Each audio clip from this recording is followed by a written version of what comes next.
Welcome to Debate Talk for You. My name is Jennifer Mclean. This is a brand disclaimer. The views and opinions expressed on this platform by individuals, callers, or invited guests are their own. The information you hear does not reflect the overall views of all parties associated with the brand. We encourage everyone to research all things heard, live or via archive, for edification purposes. Discretion is advised. Yeah, sure. I think we've talked about a few different topics over the last several weeks, and one of the things that we kind of accidentally got into last week. Take it easy. One of the things we accidentally got into last week deals with the core, in my estimation, of how people form ideas, opinions, and more particularly beliefs. When I say beliefs, part of what I mean is the thing that you have faith in, the thing that causes you to have faith in a thing, and then also it drives your set of actions and activities. So, for example, the person who feels that after they're completed with high school, they need to go to college.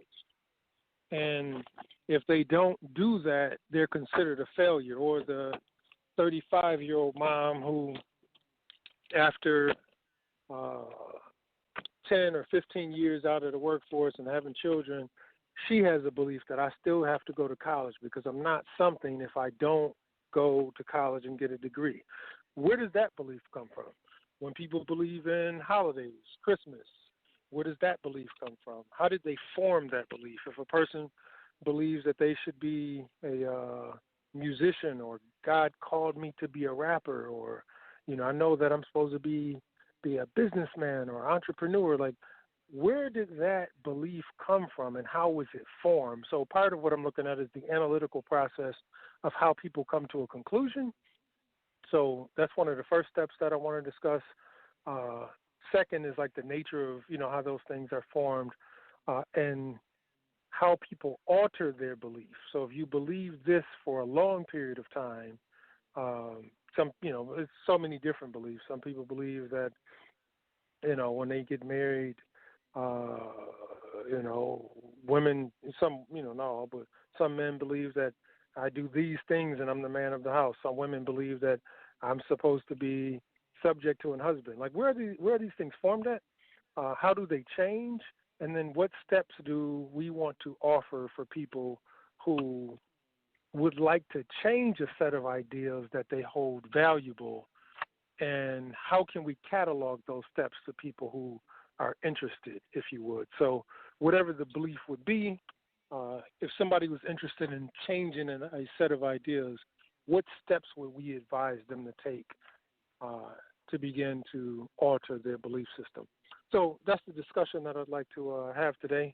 And, again, like to start with just throwing those things on the floor, and then people can kind of make comments as they deem necessary. But the first thing is, of course, how do people form beliefs?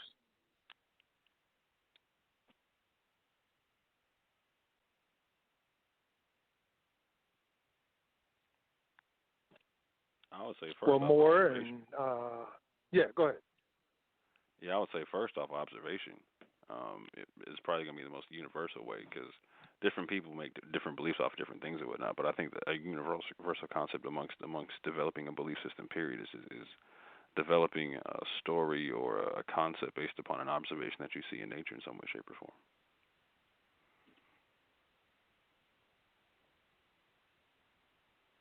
Okay, I wanted to say just quickly what came to my mind was the nature versus nurture debate that society has been sort of grappling with over time. But I really do believe that a human belief comes from conditioning. It comes from a social environment, and it comes from people, honestly, their lack of knowledge. Belief in and of it, by definition, is really an indicator. So people don't. You got to break it up, Reese. You got to break it up. Okay, I'm walking You're breaking up a to little another bit. area. All right. There we go. I can hear you now. I got you. So it's basically just that, where we are suffering from a lack of knowledge.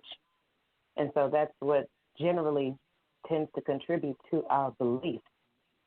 It's human nature for us to seek after knowledge for the most part, but we're in social ignorance where we're being groomed by our environment to just simply remain on the level of belief. It comes us to form what you would call a religious practice. And I think it's really terrible. People don't realize every single day they their own religion.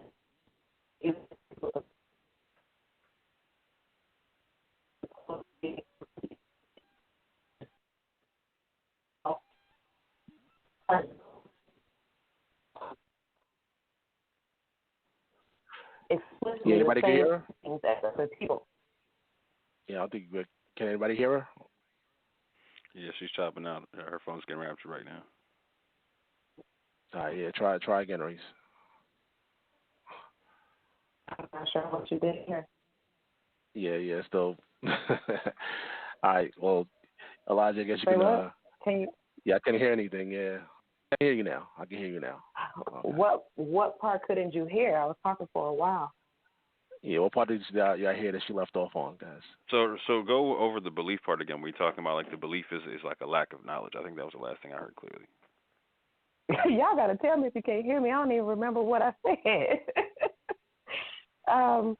Okay, I'm going to try again. I'm saying that people form beliefs because they don't know.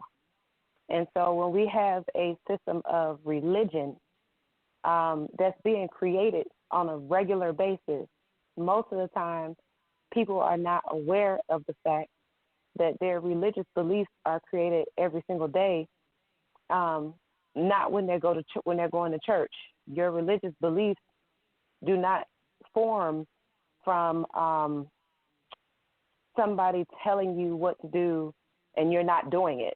Your religious belief comes from what you're actually doing every single day, your religious practice. It means that you are doing something religiously, and that is your religious practice regardless of what you ascribe to.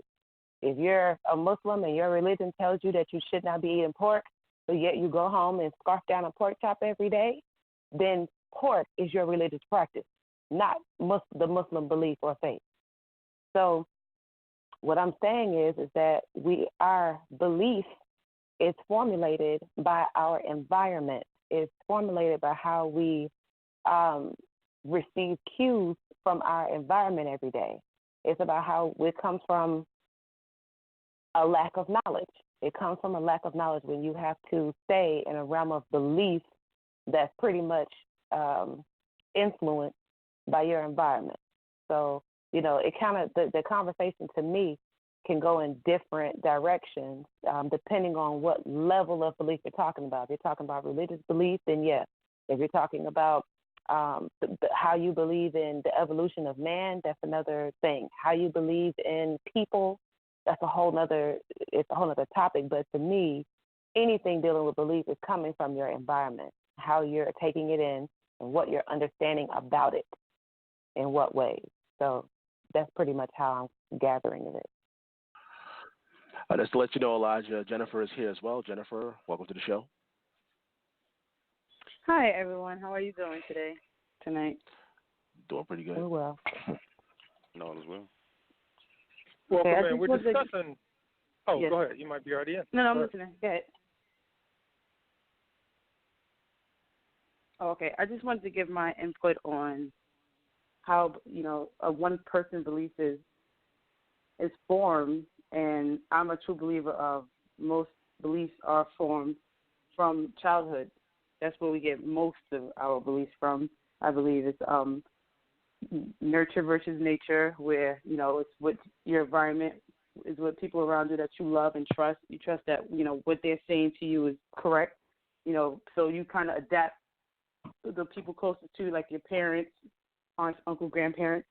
Also, as you get older, some people keep those beliefs and stay faithful to those beliefs. But also you have other people who do like further research and say, hey, I'm going to question this belief and I want to know, like, why am I choosing this belief and is this something that I really want to follow now that I'm an adult and I can actually form my own beliefs.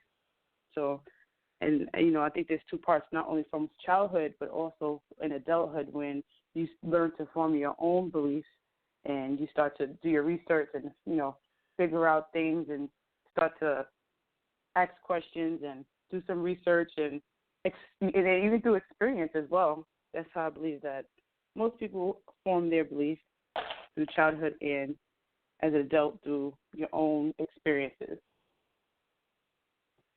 Now, can I ask you a question?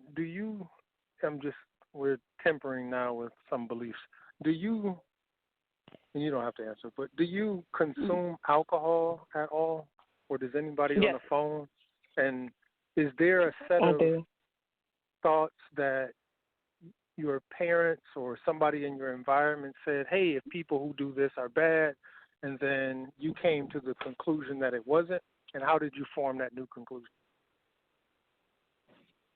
Personally, this is Jennifer. I personally just started consuming alcohol, but it's only because I guess it's my birthday month. But that's the only time I mostly do consume alcohol as from a celebration, or maybe a holiday season. I probably consume alcohol, but I'm not the type that if I had a long day at work, I'm going to get a Heineken or a beer. It's mostly do special occasions. I'm a social drinker like that.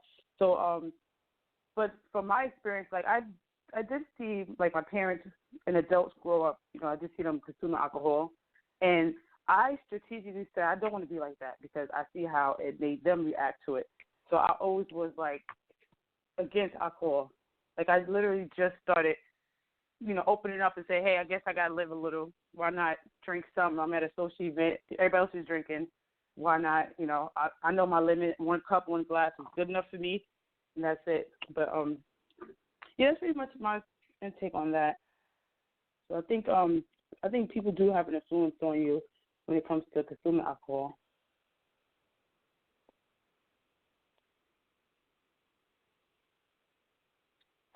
Did you want all of us to answer that? Oh, please.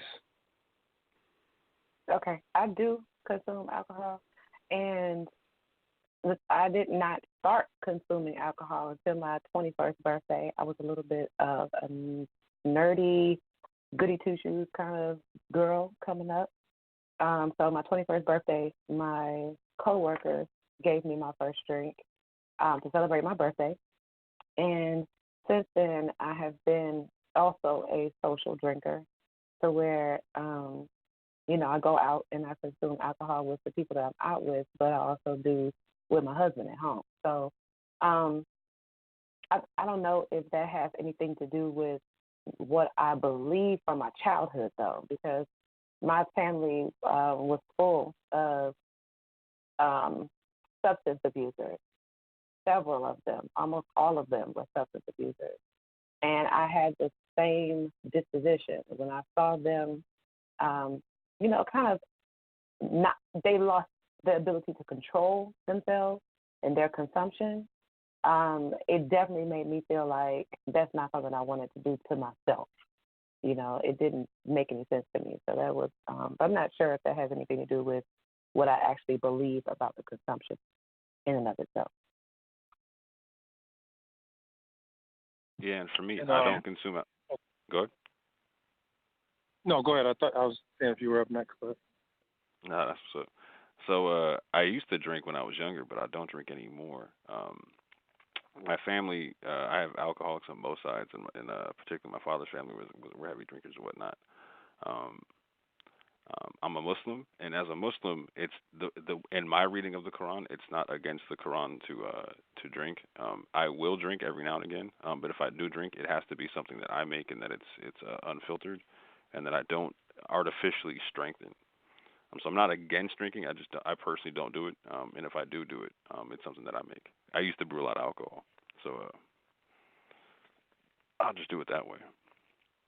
But like for my particular belief system, Like I can ingest fermented things. They just can't be artificially strengthened. Like I can't like the concept of a heavy liquor where it's been distilled, etc., to make it stronger. I can't ingest that. But like something like a vinegar or like an apple cider, like a hard cider, like a natural one, I can ingest that. So then, for all of you, right? So for the person, and not necessarily on nobody on the phone, and I'm not saying this in terms of judging another person, academic, whatever. But for the person who believes that they should not drink alcohol,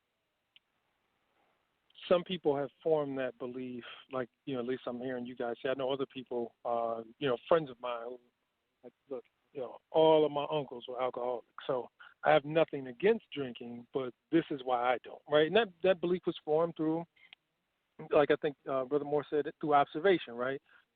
Since everybody behaves like this, I don't want to grow up behaving like that, so I'm going to deter from this set of things that causes people to behave like that. But let's say for the person who that doesn't have that as a background or surrounding, but still has formed the ideal that, oh, I shouldn't do this, and let's say, per se, because people who do this are bad, then how would you encourage them to open their mind to alter that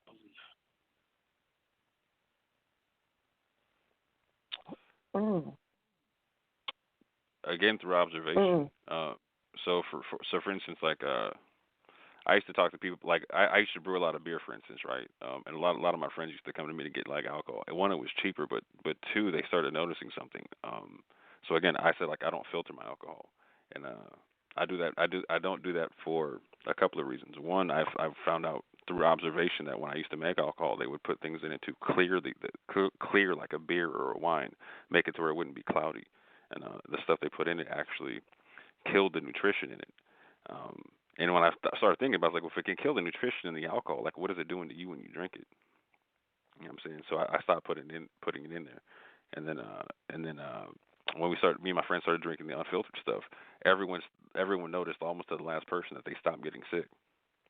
And then we looked into it. I was like, oh, there's probiotics in this unfiltered beer. Like it's alive and it's healthy for you. It's good for your system. So my friends used to come to me all the time, like during the winter time, like my beer was their cold medicine. It kept them from getting sick. You know what I'm saying? So ironically, like in my belief system, how I look at the scriptures and whatnot, that's how, like, I can consume alcohol, but that's the alcohol I should consume. I shouldn't consume other forms, like I said, the heavy distilled kind. And when you look at the science of like when you ingest the heavy distilled kind, it puts a heavy stress on your liver. It puts a heavy stress on your spleen. It puts a heavy stress on a whole bunch of parts of your body after a while. You know what I'm saying? Whereas the natural stuff can actually have a positive long-term health effect if you use it in balance. If you don't use it, if you're not heavy with it, you know what I'm saying? So through observation and through information, you know what I'm saying? That was my first mind to say, is that you would open a person's mind to their beliefs by informing them. That's one reason that I was saying earlier that belief and knowledge are two different things. And belief is just a lower form of knowing. Your mind and your heart can form the feeling of belief to something that it resonates with. But until you go deeper into what you quote unquote believe to figure out if it's actually something that you know, it's sort of a higher level of interaction with the universe. You can believe in anything, but it's only certain things that you can actually know. And I think this is where belief is sort of born, or the reason why it exists. Is people, we believe things because we really, truly desire to know. And what the belief is supposed to be an opening for us to dive deeper into the knowing that goes along with, or that would be following after the belief period. And so that would be my first thing if I want to sort of open someone's mind or get them to a place where they either believe something or know something. The steps the bridge to make that happen is knowledge, is information. So you would have to give them some level of understanding that graduates them from a level of belief to more of a level of knowing that this is, a more accurate version of reality. Because if you think about it, when you believe something, you could be right or you could be wrong. But when you know something and it's a part of what I like to call empirical truth, there is no denying it. There is no, oh, I don't believe in that, or, something to that effect. It's more so, this is what is known to the universe, and this is how I apply this knowledge into my life and how I live.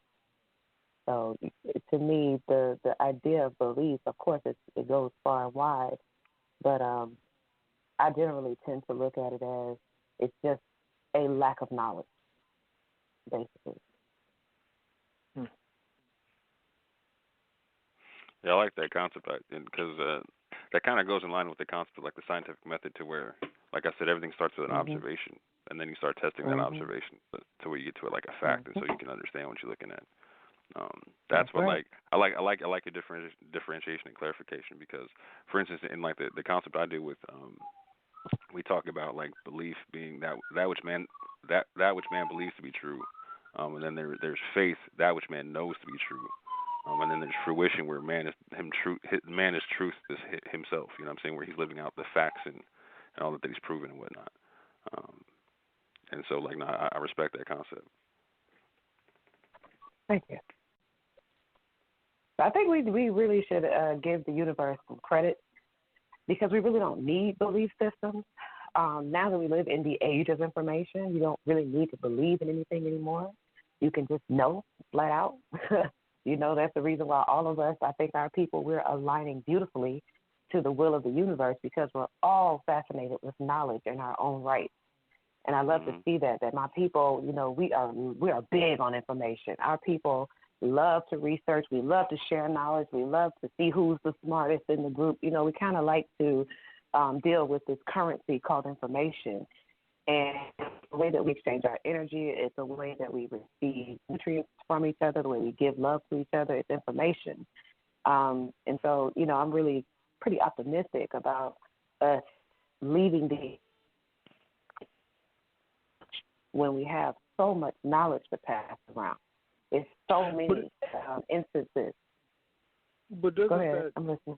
But isn't there like certain constructs that's valuable, right? So, if we both bake an apple pie, you may believe that, based on, I don't know, family heritage, that it tastes best this way, and then it should be cooked this way, and then I say, you should be adding caramel and cinnamon because of these things, and then it's best this way. And then neither one of those would be wrong, because they're just different value systems or different taste buds, and in that construct, beliefs can hold some value, right? Because that's in some ways how you develop some diversity for what that is worth, right? And I'm limiting that to food in this conversation, right?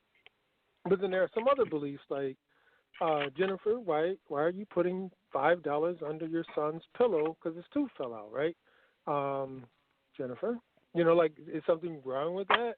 Like, should we be doing that? And I would challenge that notion to say, well, hey, there's some other information out there that would suggest a person shouldn't be doing that, right? Whether, male or female, kid or an adult, what are we perpetuating when we parade, if you would, around, different falsities to that extent? And that way, you don't necessarily need to believe stuff like that anymore. Because it doesn't have as much currency and value when it comes to helping a person live in society, right? But, another person would argue, like, no, it can make a person more optimistic and have something to look forward to. But, again, what are you basing that on, right? So and I'm saying it to say, like, there are certain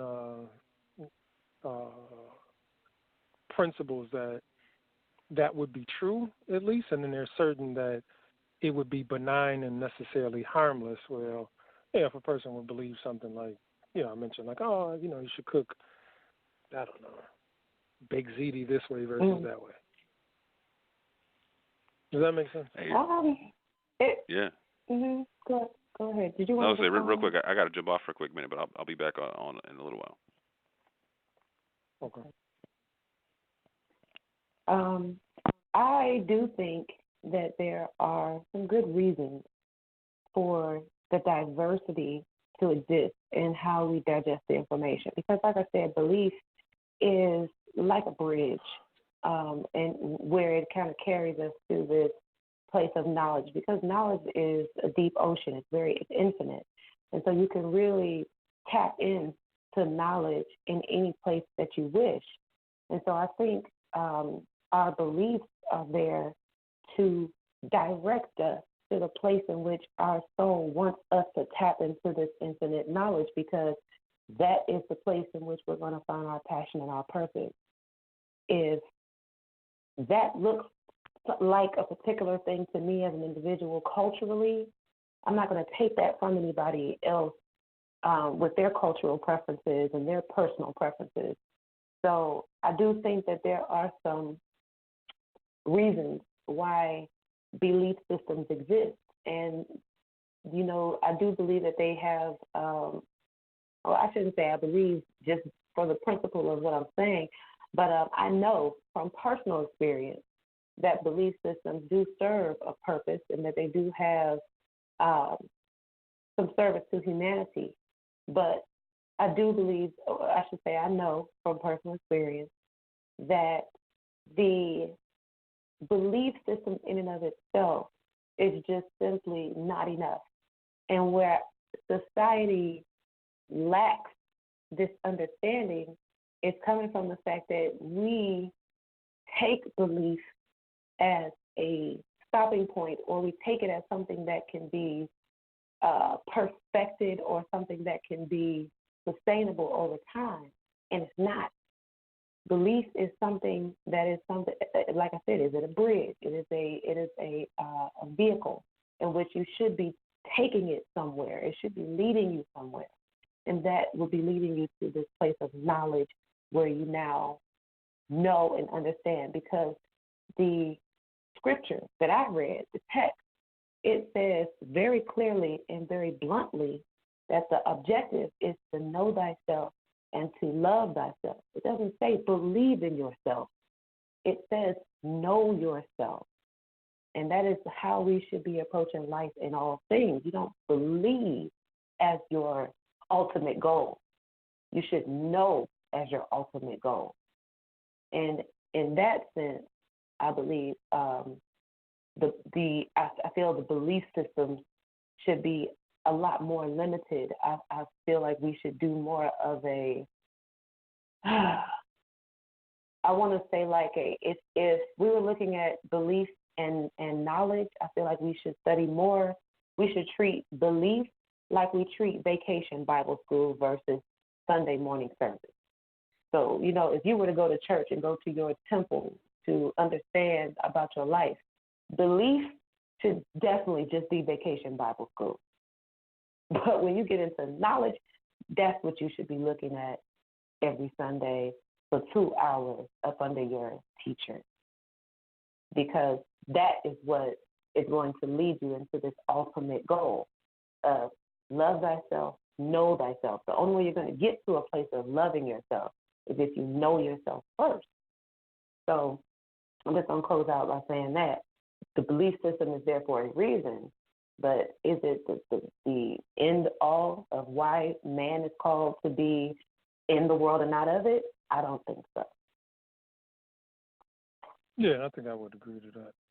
I would agree to that. I mean, I think that, you know, it should be moving beyond just believing, if you would. Yeah, I do agree to that. Now, either Reese or Jennifer, I think you two are online, are there any beliefs that you once held that you can share, and how you changed them, and maybe even why you changed them? For me, I grew up in a Christian household, and I was sent to churches right across the street from where I live. So every Sunday, we was a part of the church, maybe 3 times a week, we spent in the church. And as I've grown, as I've got older, I did my research, and I've talked to atheists, and I've talked to different people, different types of religions. And I'm like, I was always questioning, why am I Christian and this person saying he's Muslim, and this person saying this different type of different types of, they believe in different religions. So I've questioned that. So one thing I've changed is I said I'm non-conformant because I don't know what to believe now. It's like, everybody has a valid point. Everybody talks about the same thing. It's like one person refers to God as God, another refers to God as, different names but talking about the same entity, which I believe now that I'm a little bit more educated is, the being or the higher power is more of an energy. It's like an energy exchange. It's like we're praising this energy, that this energy can't be broken. This energy, we can't see it, we can't feel it, but we can actually, I don't know if I'm saying it in the right way, but I've just learned that I don't think I should conform to a specific religion.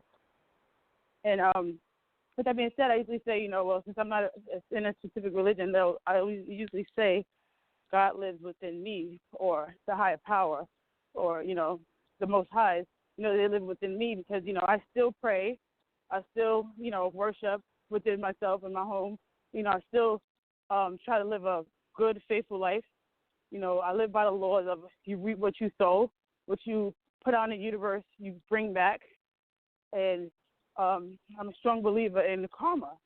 So those are my beliefs because I feel like I've experienced that. I feel like when I've done something wrong, eventually it comes back to me. And I realize when I do something good, it comes back to me. So now I'm like, okay, well, let me continue doing good in the universe. I feel like when I help others, when I uplift others, I'm hoping to spread a little more light and love in the world without having to say, oh, I'm Christian or I'm this, and having that debate back and forth with somebody. Because I'm like, well, if you're a good person, why can't you just be a good person without conforming to a religion? Why can't you just be a good person and that's it? As far as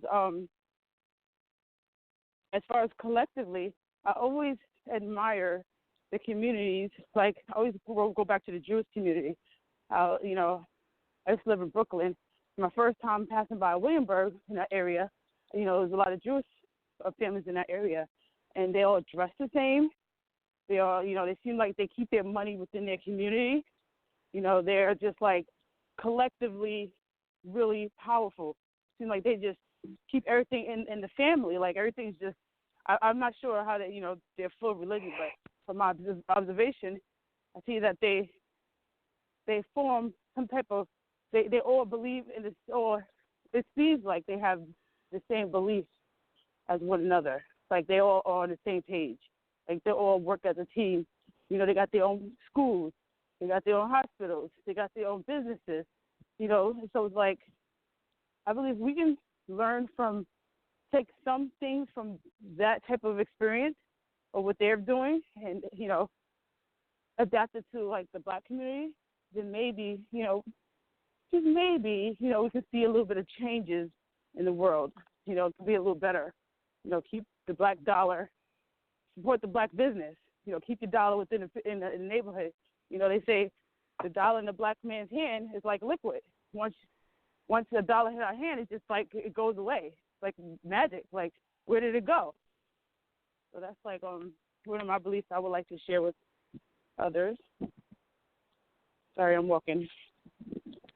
And do you think that having, like, the way that the communities in Brooklyn, like Williamsburg, pretty big community of folks in that area, but do you think that the way that they develop and sustain is through a set or shared set of beliefs or practices or knowledges?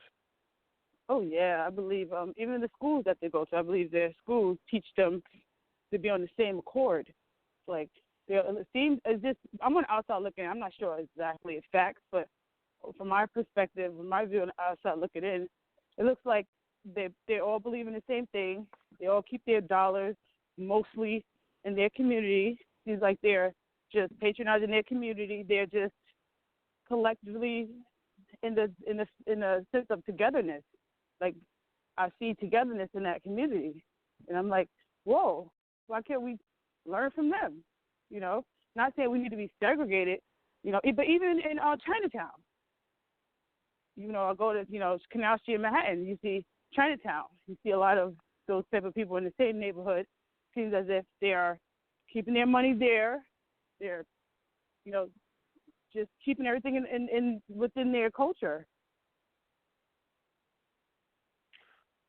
Yeah, and I think that has a value. I think the challenge with doing that with other people, you know, brown people in particular, is what is the uniform set of concepts or ideas that people subscribe to, and often they're so prismed into different fractions. And I think for me, generally, like when I teach or work with groups or individuals that are coming to another set of knowledges, if you would, like I start out with, how do you form beliefs, right? Because, hey, my mother told me, or I was always doing things this way, or, you know, this is just what I believe. I have no foundation for it. Then how do we kind of like move forward if those are the concepts that have to be addressed before we move forward, because those are the things that's going to hold a person back, right? So one person is going to believe, like, you know, I've studied Cuba a lot, still studying it a lot, but, you know, you've had individuals there who said, we need to run our own country. We need to oust anything that's not natural to Cuba, right? And we need to be in control of our own literacy, our own economy, our own culture, our own economics. And they believe that, right? And there was different schisms, I mean, between the people who said, well, I think we should do it this way. I think we should do it this way. And we kind of see ultimately one set of thoughts kind of won out. And that was the main dominant thought over a period of years, to make sure that we not only achieve the goal that we're setting out, but we also sustain the goal that we're setting out to do. And I would suppose that that's really difficult. So I think that when you have a group of people that have varying sets of belief and you want to bring them all together, hey, man, well, this person don't believe they should, you know, I guess, shop at your store on Sunday. And this person believes that they should shop every day. And this person believes that I can get it cheaper over here. Or this person, like, everybody has a different and varying sets of belief, which makes it difficult to standardize growth, right? And then, you know, Reese, you can jump in and share your thought on that same thing. I think that is really on the money when you say it makes it difficult to standardize growth when we can't really get on the same level of knowledge. We have something called collective consciousness right now that we are aligning ourselves with, and us being on this sort of path, I guess is a good way to call it. I think eventually we will generally have a singular idea of what we need to do. I don't think it's going to look the way we think it's going to look, where we all can talk to each other, be in agreement, and, you know, just have these free-flowing, beautiful conversations. I think what it's going to look like more is it's going to look more like we are coming up with the same ideas, coming up with the same solutions on how to combat the issues, and us taking our personal actions to actually manifest these things into the universe. A prime example would be us doing business together, us having projects that are focused on the quote-unquote black economy or black business, buying black, all those types of things that we're focusing on. That is a good example of what I mean when I say that we're coming up with the same ideas of what we should be doing right now. And we don't always agree on how that's supposed to happen. We don't always agree on the platform, the venue, the brand or whatever, the method or technique, but at the same time, we're doing the same thing. Black people are creating businesses. We are becoming social entrepreneurs. We are using our inventive creativity to get out there and make some money and to try to build wealth within our families. To me, that's a great use of collective consciousness. And that, to me, is what a singular mind looks like. It looks more like we're not just talking the same talk. We're actually walking very similar walks right now. And that's a great sign to me that we are actually getting it right. It just doesn't really look the way we think it should look. And then just backing up a little bit, when we talked about a belief that you kind of held growing up, and you came to a different set of understandings or practices, can you name any particular one, and then how you kind of shook out of it and came to a new conclusion? I forgot about the question, but the answers are endless. I don't even know where I would start to answer that question. So I'll just tell you how I was raised, because I lived a very nomadic life. Things were always changing for me. I was always changing because I was always in new environments. Every year, sometimes multiple times in a year, we would move. I had a new house, a new school, new friends, new in climate, new father. My mother was married 5 times. So I had a very, very fast-paced childhood. I grew up very fast, and I was mature very early because of that. I had just seen a lot, been a lot of places, met a lot of people, been in a lot of environments. I grew up in all-white neighborhoods, going to school where I was one of 4 black kids in my school, in my class. My brother was 1. He was the only black child in his class. And then I've also been, in the heart of D.C., Chocolate City, growing up in the hood. I was in the hood growing up. Right now I live in Decatur. I'm in in D.C. Where'd you live here? Oh, I didn't know you were in D.C. I'm sorry. I lived Temple Hills, Prince George's County area, Hyattsville. Awesome. Then I moved to Baltimore. I stayed up there for about a year or 2. Because I was working. But, I have literally been all over the place. But the thing about it for me personally that caused me to be this ever-evolving creation, I don't even know how to really refer to what happened in my past, but I was always changing who I was and what I saw and what I wanted to be. There's just always been this evolution process, because the way I've come to know life is that things are always changing. There's nothing that ever stays the same.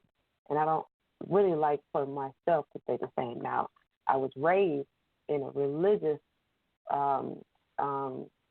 sort of like a undertone. My mother didn't necessarily push any religion. I would have to ask her to take us to church.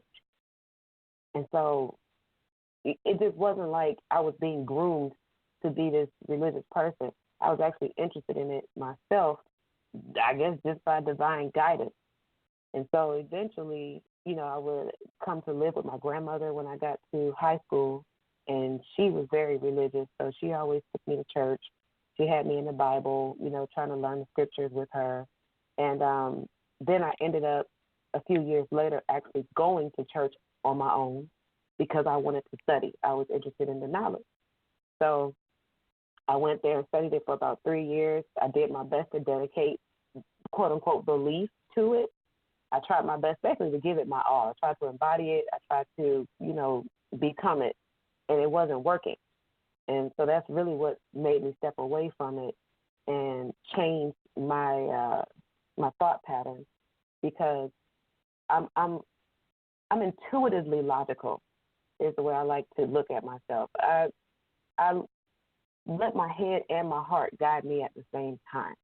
So when I started studying religion and I tried to dedicate to it, tried to embody it like I had done so many other changes in my life, and I was not able to embody it because it did not allow for logic to come through. I couldn't get the logic to work out. So I kept, bumping my head against it until I finally just set it down, because I'm like, it's not empirical truth. It's not the truth, the way, and the light that I'm looking for. because it doesn't apply to me. And the things that I was looking for were the things that would apply to me universally. So, I couldn't stick with it, and I eventually just changed because the logic wasn't there.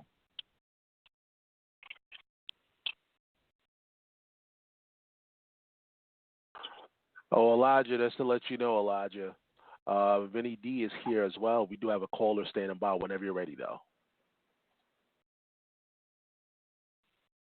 Cool. Hey, peace, everybody. How y'all doing? Yeah, good.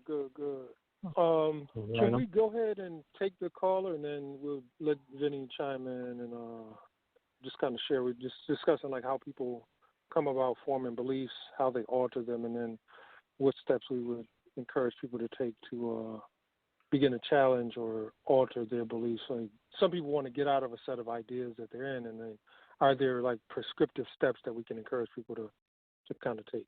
So Sal, we can go ahead and take the caller and all right. Move from there. All right, let's go to the phone lines. 319-527-6239. Let's go to 864. You're live. Peace and power. This is Equine from calling from South Carolina. Hey, peace, bro. Peace. How you guys doing? All right. Right. That's great. I'm going to say a wonderful conversation. I think I feel like belief is definitely very important for for this capitalistic environment in which we are in. We've been in for quite some time. A lot of people would compare it to a tyrannical government, even in the face of Donald Trump. And a lot of times, what belief does is it provides the very energy that one or the thing needs in order to sustain its longevity, right? I could have a magic show, and I could be having a whole bunch of tricks and a whole bunch of games and schemes. But the thing is, I need people to believe in me in order for it to go down. And from what believe comes from the old German word meaning to have trust. And when you find belief, you're going to find that basically being presented around the same time, early 1500s, 1400s, things of that nature. You're going to see that presented around the same time you saw religion. And religion means, the etymology to religion means to bind to.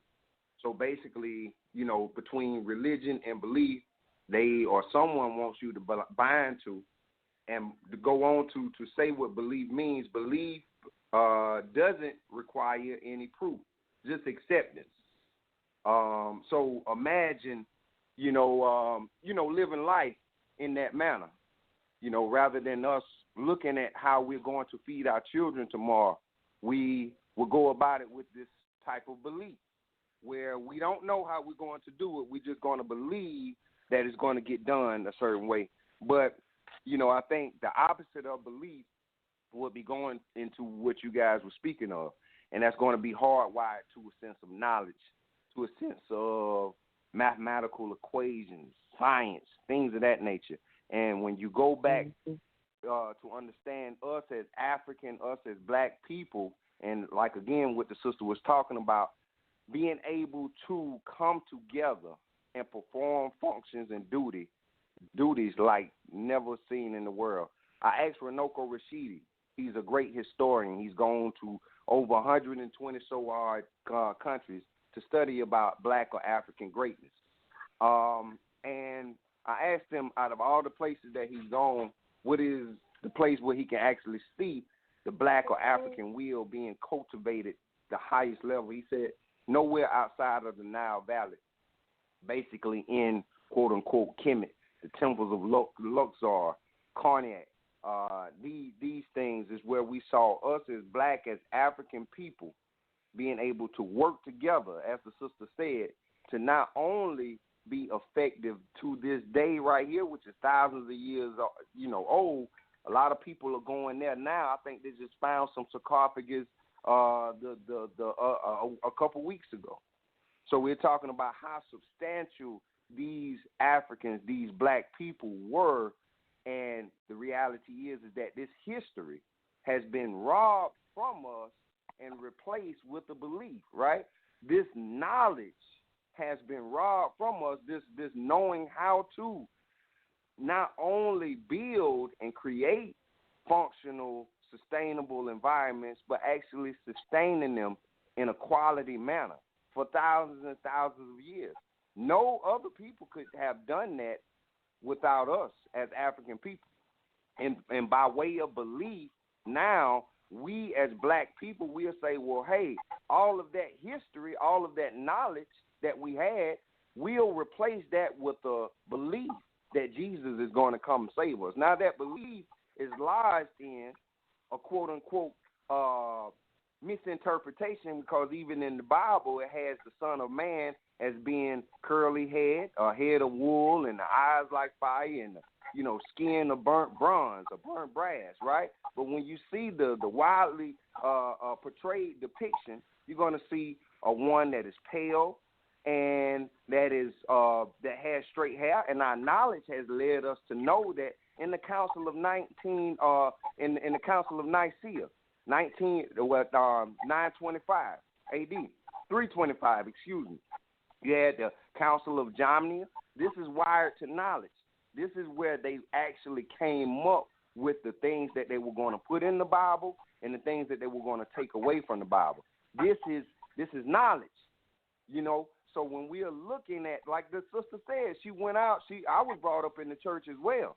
And I had to be brought to a point where, hey, I was talking to some Muslim brothers and sisters. I was talking to others and seeing, well, hey, they're good people.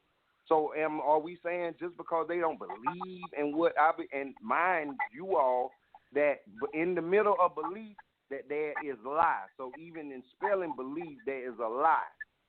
So I think this is what we are observing, and we prayed, we've given, and I'm not picking on anybody in particular, but I'm just saying us as African, as black people that look like me, we've gone to church. I've seen my grandma. We've gone to church for several years. We've given money that we didn't have for years, over $1 trillion to the church. But when it comes down to even be protected in the church, 9 people get killed. Now, out of all the things that we've gone through in the face of religion, in the face of Jesus, in the face of we prayed the hardest, we go to church, we worship and lift up the Holy Spirit the greatest. But why is it that Jesus was not there to protect us and sustain our quality of life while we were trying to have church on a Wednesday? Our brothers and sisters that got killed in the church down here by Dylan Roof. So then, therefore, we are forced to know and look at something like, hey, the Aryan nation, they are still the number one gang in the country right now. So how is it that they believe, they burn crosses, they believe in Jesus too? How is it that Jesus has allowed them to still be sustained? Because I haven't heard of a black man that has gone into an all-white church and killed 9, white people.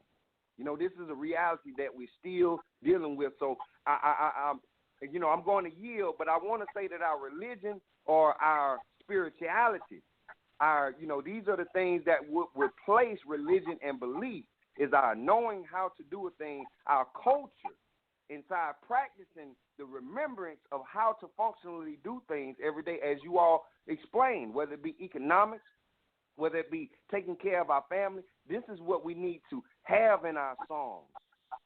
Right now we have songs of disgrace and disgust. This is why if we haven't prayed enough to now get us at a place where we are singing songs that will help sustain our quality of life, but we aren't. So, that definitely puts our belief and religion on the table to be dissected and asking, hey, if it is sustaining us.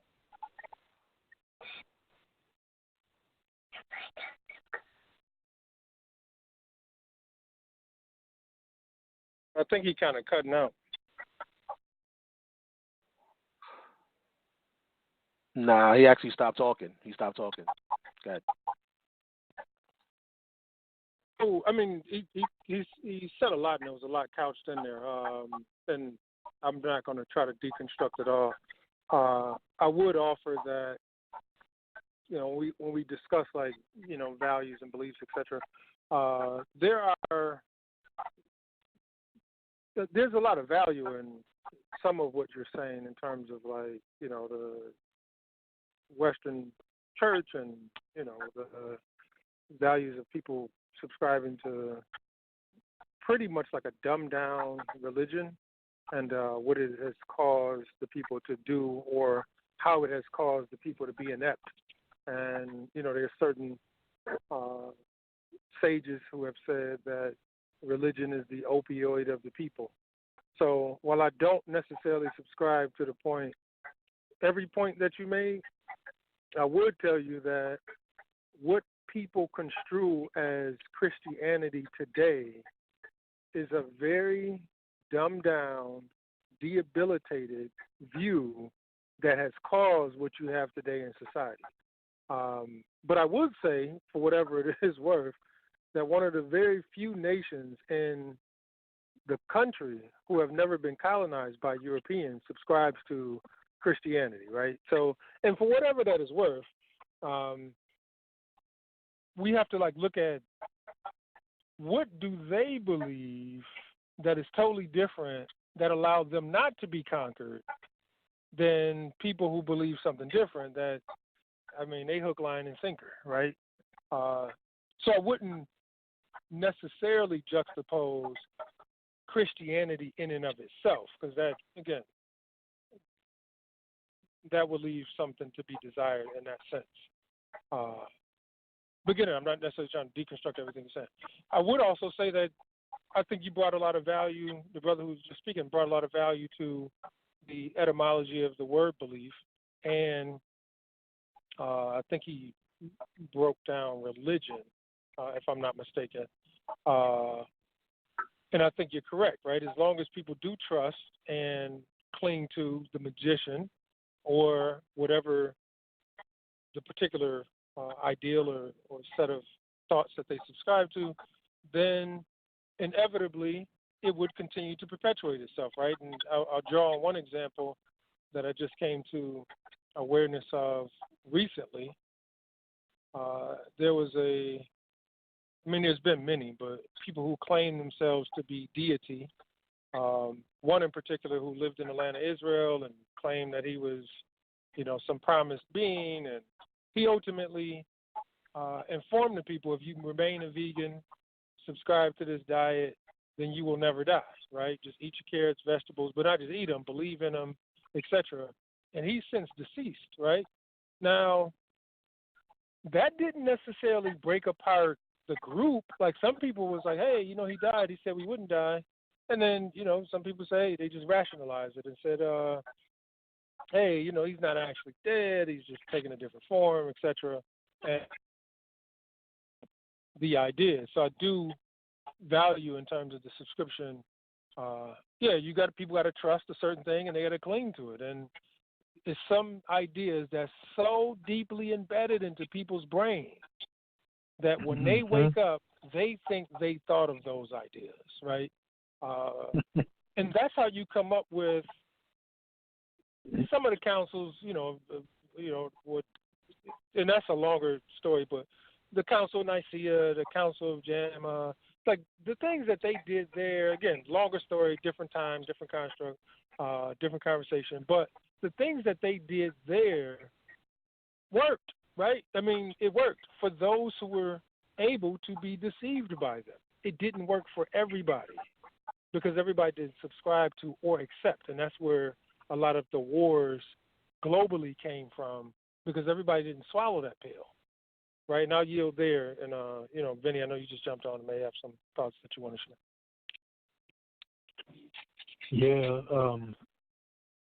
Yeah, he did say a mouthful, but, I pretty much mirror what you just said. There's a few things that he said that I really strongly agree with, and some that I don't. But I pretty much mirror what you just said about that. I do have something I want to quickly add about the definition that was given about belief and religion. What I heard him say was that basically it boils down to you accepting things without facts or without knowledge. And that is what a belief is. And I think that is one thing is terrible for us to ascribe to that on larger levels or levels that are not balanced. Because there are times where you have to trust things without necessarily being able to verify all details. But I think in our society, what we're doing is we're willfully remaining ignorant to things that we could be learning about, things that we could be verifying, things that we could be fact-checking before we even allow it to sit on our souls, or before we accept it as truth or believe it as something that is good. On a social level, you can see that happening when it comes to the things that we eat. We are extremely trusting and accepting without facts about the things that go into our food. We will look at any label, any logo, any stamp that goes on something. If I stamp it as non-GMO, then you're going to assume that this is the best thing to put into your body, even though you did not see me put that label on there. You have no clue what the label is, what defines the label, or what requirements have to be met before that label goes onto the package. You didn't see me growing this. You don't know what process I went through to get this product inside of this package. But because you saw that stamp on there that says non-GMO, blah, blah, blah, you haven't even looked at the non-GMO website to see what their requirements are, or to see what they consider non-GMO to be defined as. But we will accept it without facts, and we'll believe that this is a healthy thing to put in our bodies because the stamp is on here. And that gives us enough proof that we can lie to ourselves and say, okay, this is safe. This is good for me to consume. And we believe that. We convince ourselves to believe it, because if we don't convince ourselves to believe it, then that means we're going to have to go and check. We're going to go and have to learn something. We're going to go and have to do our due diligence and figure out what are the facts that I should know about this before I accept it, because I want to know instead of believe. And so this is where I think our society becomes imbalanced, because we're very lazy. A lot of the stereotypes about Black people being lazy, they're just simply true when it comes to mental attention, mental focus, and the things that we allow ourselves to do with the capacity of our mind. We don't like to, a lot of us do not like to read. These things are very common, but it's not just about us reading academically. It's about us reading into society, reading into our health, reading into the financial situations that we're in, reading into the law, the things that are actually affecting us on a very grand scale, socially and personally. We don't read into those things. How many people know, how is it that the United States got its jurisdiction to even start enacting and creating and enforcing laws on this land which they are foreign to? Do we ask ourselves those questions? Because if we did, that means we would have to start doing things differently if we were able to answer that question. If we were able to figure out a lot of the truth behind things, then it would implicate us in our personal lives and cause us to have to go deeper into the work that we have to do, the learning, the studying that we have to do, the walking of the spiritual walk that we have to walk. And so I think that's the reason why a lot of times we don't allow ourselves to figure things out on deeper levels or walk a path of knowledge, because that path of knowledge absolutely affects your walk. It affects your work, your burden that you have to carry. And so a lot of times I think that's the reason why people don't really like to go there. Well, I want to agree and then push back on a little bit at it, right? So we live in a society that's extremely deft at chicanery, trickery, deceitfulness, and people who are so encumbered with work, who have no time for leisure, right? This is how you manufacture consent, right? And this is also how you maintain a population of people that has so much information at their disposal, but really very little time to sift through the information and find what is valuable and germane to their lives, right? And part of it isn't necessarily because the people are lazy. Part of it is because they're so busy, right? Like, you have to get a machine to wash your clothes, and then you have to dry your clothes, and then you have to go grocery shopping, and then you have to do homework with kids, and then you have to buy new clothes because the old ones wore away, and socks and sneakers and winter coats and winter hats, and all that stuff has to be stored in the summertime and pulled back out. And you are so busy. The car needs oil change, new tires. Now the steering wheel column don't work, so you got to go make another repair and go. You're so busy. Like, not just you. I'm just talking people in general. Mm-hmm. And the society that we live in does rely on us to make certain assumptions and beliefs, whether they remain temporary or whether they remain permanent, because people don't have time for leisure. And if you have no time for leisure, you can't sit back and say, and this is something I've been saying at least for the last 12 to 15 months, and I'm going to say what it is. I don't ever want a job again, period, right? Do I enjoy work? Yes. The type of work I do now pretty much gives me the flexibility to be at liberty a little more. I mean, I'm shifting now to be able to be a little more at leisure, if you would, but I want to be a human, and I don't know what that is. Why? Because I've been at work since I was 12. I mean, every time you look up, I got to go back. I mean, whether I had a paper out when I was 12, Burger King, McDonald's when I was 15, 16, 17, then the other jobs I had, so busy.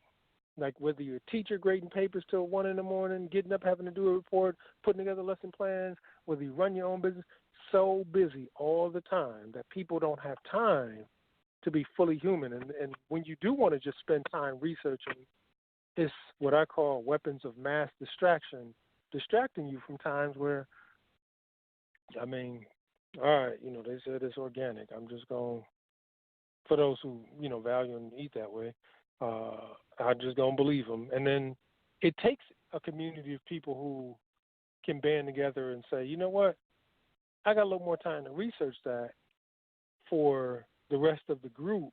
So that's my contribution to the group. Because otherwise I'm convinced that people are just too busy.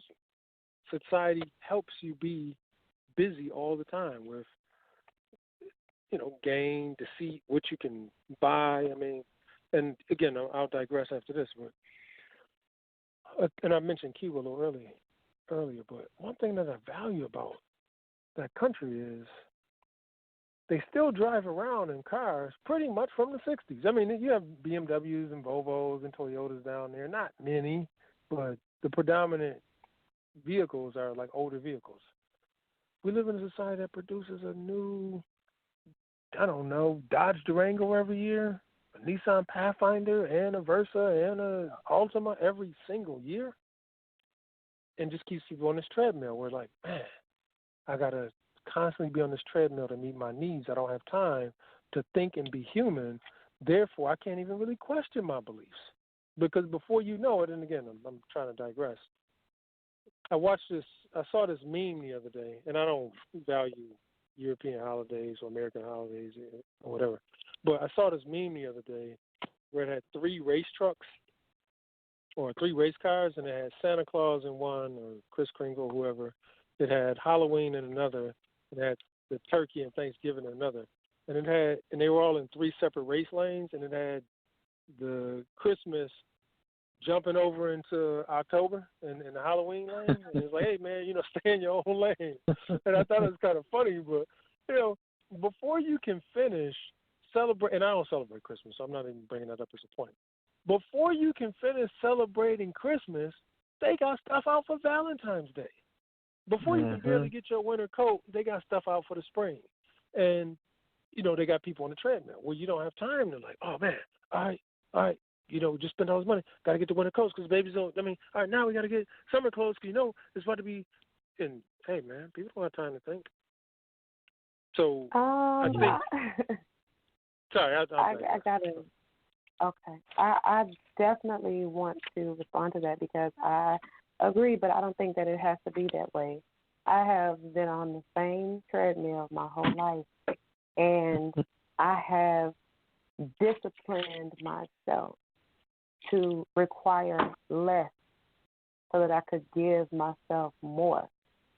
And, that is a principle that I have, founded myself on, where my life has to reflect what I lead in my thoughts, the way I lead my thoughts. I personally don't identify with feeling the need to keep up on the treadmill. And I think that's the only reason why our people do keep up on the treadmill, because they feel like they have to. And you don't. You don't. You believe that you have to keep up. You really do not. And for me, I was on the treadmill, working a job, making decent money. I was single, traveling overseas and doing, what I wanted to do. And I realized that I was going crazy. I was going absolutely nuts because I was not doing what I wanted to do. I felt in my soul, like I said, I lived a very free life coming up. I was very, nomadic and just kind of by the seat of my pants. And so when I got locked down on that treadmill in that hamster wheel, and I started realizing that my life was redundant, I had become my worst nightmare of redundancy, repetitive, robotic, functionality in calling it fun. I have friends right now, make good money. They spend every waking moment during Monday through Friday behind a keyboard, sending emails, doing things they cannot stand doing, working with people that they cannot stand, doing things they don't care about all day, day in, day out. I would die. But they're able to go on vacations. Reese, can you add in as you speak, the friends who do that, how did they come to the conclusion, and at least in your estimation, that that's what they should do and continue doing? And then what can you get them to see to be like, yo, this is crazy? I have tried to give a little beacon to my friends to let them know that they're not living the lives that they think they're living, because they are, the Instagram girls. They like to be cute, flashy, love to have the greatest, the cutest little outfits and stuff. And so that satisfies them because they have groomed themselves to be okay with it. They've groomed themselves that a vacation is their ultimate purpose in life, is that I'm working and I'm doing all of this stuff that I'm doing every day so that I can be a world traveler, and that's fine. If they want to do that, and that's what makes them feel satisfied, yet they're not building anything that they're going to be able to pass on because they're using it all up right now because they're traveling. They're working and they're spending, working and spending. I know one of them to be in debt with credit cards and things like that. So it's a lifestyle that they have made themselves okay with. I can't refute that and tell them, girl, you're just a slave. I can't do that. I can't do that because I don't know if she's absolutely okay with that. I understand when the mother said, I would have freed a lot more had they just known that they were slaves. And that's a paradigm that we have to deal with in our community, in our society. But for people like me, when I realized that I was living this redundant existence and I was not doing anything that I actually wanted to be doing every day, even though I was working, had my own money, had a car, I realized I was being controlled. Then I started, I started fighting back against that. When I realized that the only reason why I was driving around in a nice, cushiony car that drove nicely was because I was in debt and in slavery to the car, doing this job that I hated. I was like, if y'all don't come get this car out of my driveway right now, I gave it back. Yeah. I gave the car back. I drive around in a hoopty right now. You should see me going to networking events, pulling up in my hoopty. I don't even have air conditioning in the thing. I've been driving around with no AC for 3 years because I don't care about that anymore. I don't require that standard of living for my life because guess what? If my girlfriend called me to go somewhere, I can hop in that hoopty and get there the same way she's going to get there in the car that she's slaving for right now. I own my hoopty. I'm not slaving for it no more. Yeah. You know what's interesting? I place my value. You said you own what? My hoopty, my car. Oh. You know what's interesting about that is one of my old landlords, he got a lot of property all over the place, tons of property. It's a brother, and he used to drive around in this old beat up Volvo. It was like an '85 Volvo, and it would be smoking up the block. That's me. I mean, man, you like if you looked at him, you'd be like, damn, we need to get something going on to get this guy a car. Listen, yes, okay, community fund. Yeah, but his wife got a nice car though. But man, you would never even suspect it. But you guys both brought up some interesting points, and kind of got me to thinking about like how society kind of like makes it so you don't have any time because they flood you with things that they want you to believe in. I guess to participate in this society, spend all your money and everything like that. So everything, I kind of agree with you, Sister Reese, about us becoming lazy because a lot of us, not every one of us, of course, because there are people that pretty much work on their own, thing, and they got a good concept of things going on around them. But most of us, man, I had to wake up myself, where you watch all these commercials or you listen to all these, listening to these ads and stuff, and they pound it into you, even the music, they pound it into you about things that you need. You know what I'm saying? So it kind of creates that belief in you to where you're like, I got to get that, I got to get that. And eventually, you're just, you're running in circles chasing your own tail, because I'm gonna tell you, like, man, I went out, I got a big old truck, and it was for work and everything, but I'm tied to that payment, and I'm like, damn, I want to get out of that payment, but it is what it is. I got it now, but I wish I would have just went and just bought just a work truck, regular work truck, and just paid it, paid cash for it. I would have been cool, And I accumulated so much debt in a little bit of time, that I don't know, it was crazy. But it was all just because, that need, or that feeling that you needed these things, It was, you get pumped up, all your friends was like, oh, I got to drive to foreign or whatever, and it kind of makes you, everything is tied into these beliefs that is being put into us, and it's weird, and you can't really see it unless you step back from it. And I was going to say, like, with your friends, like the Brother Moses asked you about your friends, and if you can, talk to them or something like that to get them away from that, it's hard, because ain't nobody going to listen to you. I wouldn't listen to nobody. It's like, man, I need this stuff. What are you talking about, dude? Exactly. You talking gibberish, right? You might as well be speaking Chinese, man. I don't know what you talking about, But yeah, man, I think this stuff, the society pretty much it makes us lazy. Most of us, or a lot of us, I should say, because it just it tells you what you need, and then you kind of believe that that's the way to go. And if everybody else around you is that you hang around with or just in your circle believes the same thing, then it is hard for you to break out of that. And I yield on that. I agree. I think what we're dealing with at this point is ourselves.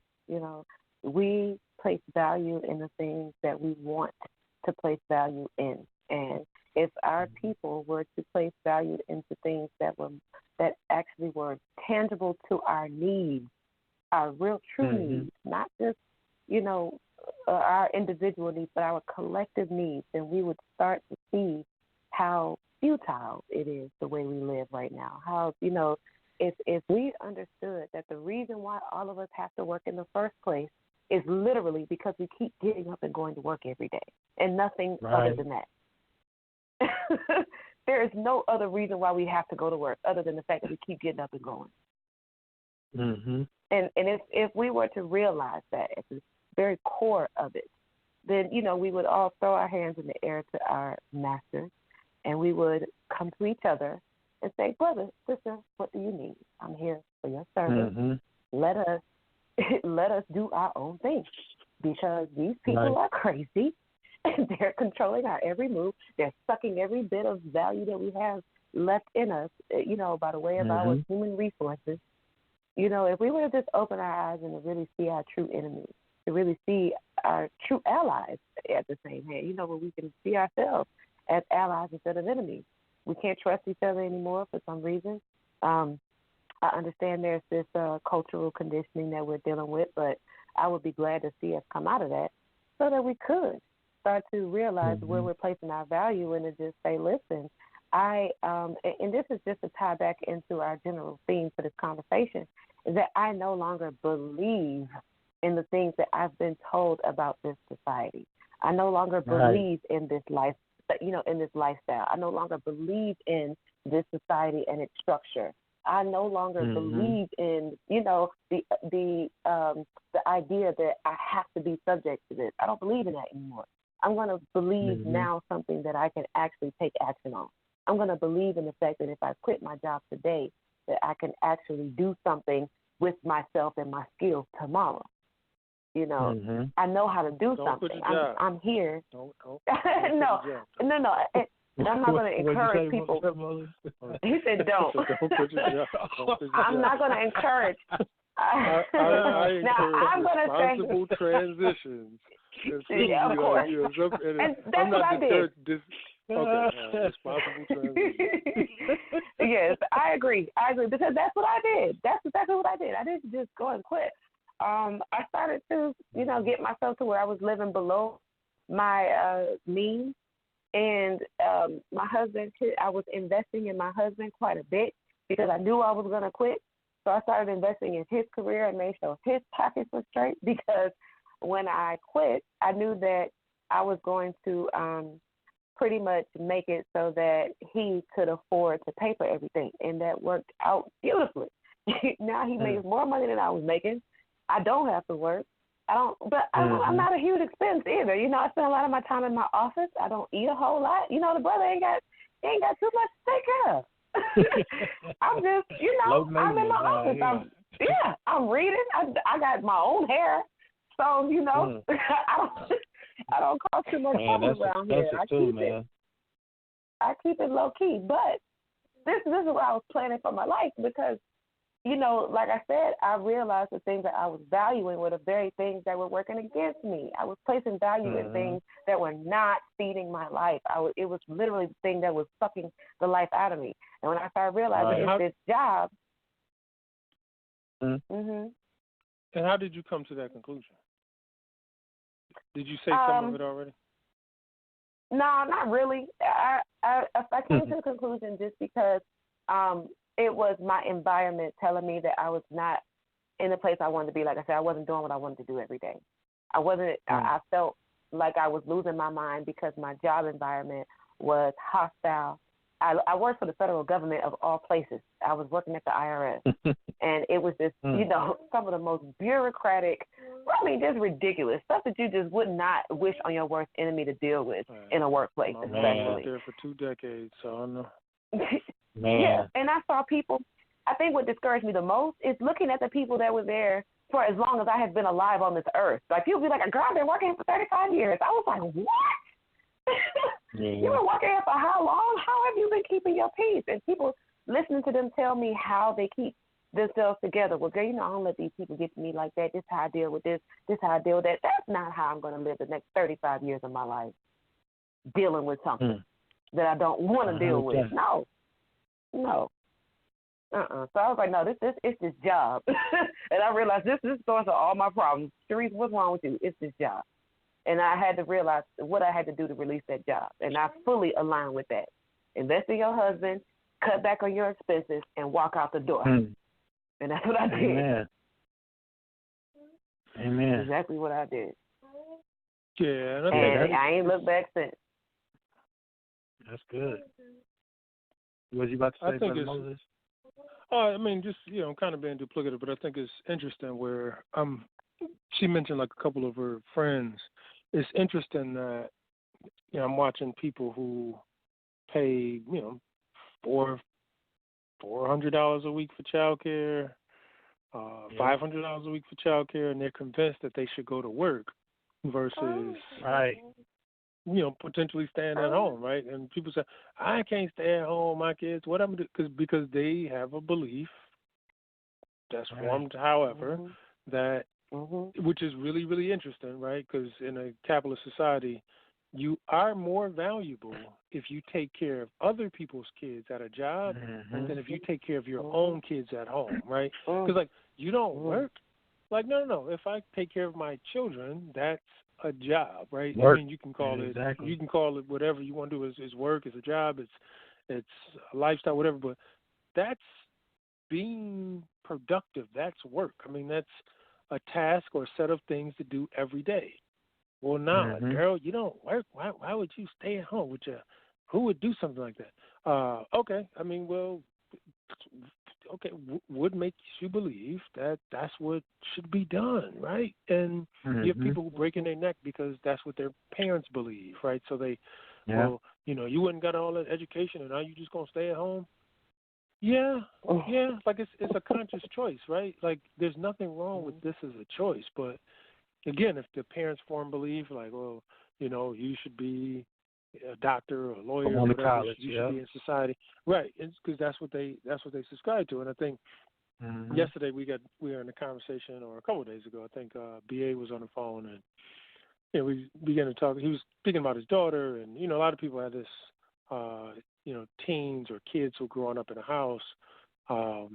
And I was bringing out in the conversation, as we talked about the theme that we were going to be talking about, that children form a set of beliefs certain ways, right? So a child, when they watch pop culture, they watch hip-hop, they watch Blackish, whatever. I don't even watch none of that stuff, but they watch, these new TV shows and all the music, who telling them dress like this, behave like this, talk like this, act like this, dress like this, have your breasts hanging out your body, thin jeans, whatever. And that type of culture is, if you want to call it that, subculture, whatever it is, it is perpetuating ideas in kids that's being formed into beliefs. So when a kid is telling, or a parent is telling their child, you can't go out, they developing breast, and even boys, walking around with their pants hanging down. Like, you can't go out dressed like this. Well, Dad, everybody in society say I'm cute, right? Like, and I'm cute. Like, so while parent is saying, because of a parent's system of thought, the child is forming a different system of thought. And if a parent isn't really careful to help cultivate that child system, and I'm using the word belief, right? But if a parent isn't cautious to help cultivate that child's system of thought or belief, then that child becomes to value a different set of values from their parents, and then find themselves in different environments than their parents. Well, my father's always telling me to do this, or my mother don't want me to be cute, or she don't want me to dress a certain way.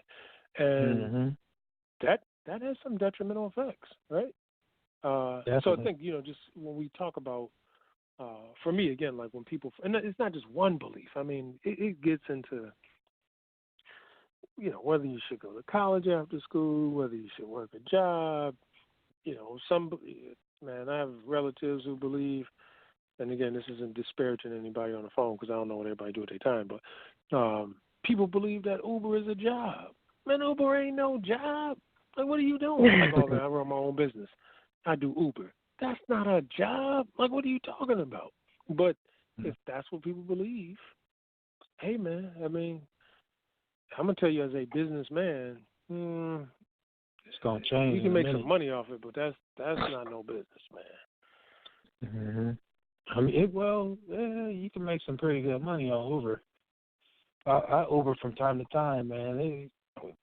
People making a big living off of it. But I will say that it's definitely changing. It's gonna change in a little while. Especially with them starting to classify people as employees. Oh yeah, they're not gonna be making what they used to make now. Oh, but what's funny, man, is when you talk about that is like my oldest daughter, she's really good at hair. She wants to do hair, but she got everybody in her ear telling her that she needs to go to college, And I'm like, well, what do you, I'm like, well, what do you want to do? I would much rather her do hair than maybe open up her own shop and then, then she can employ other people. But, but she's, well, we don't really talk anymore because we're beefing. But, but when we did talk, she would tell me that she wanted to do hair, So I was like, well, you can, Laney Community College, it has a really good cosmetology school, and it's a program in there. You can go start on that. Then you can intern at a beauty salon or something while you're doing that, and you can get paid while you're doing it and learning on the job and getting a lot better, But, and everybody's in their head talking about, you should go get you a job, get a job at Target. And then when you get out of high school, you start working on doing the college, And I'm like, oh, man, what are you going to college for, If you want to, you know what I'm saying? But it's that belief that everybody has, like, you got to go to college, otherwise you're going to be a failure. You know what I'm saying? And it's weird, man. It's like everybody just stopped doing trade jobs. Everybody's doing that type of work now, or trying to get into college. And my brother, man, he got a degree. I think he spent about 6 years in school because he switched his major, and now he's out. He graduated with a degree, and he can't even get a job in what he majored in. It's pretty much all bad because you left with that heap of debt, But in beliefs, man, these forced beliefs, or what they turn into beliefs. It's just kind of I think it's really destroying us, I think we got to get away from it. But and then I'll yield. Just to let y'all know, we got another caller standing by whenever you're ready. Oh yeah, if they fine, we can go ahead and take them. All right, so the 314, you're live. 314. Interesting conversation that you have going on. But people take on belief because they have to believe in something. A lot of people do. They have to fear something. That's the history of human life, humankind. But you're talking about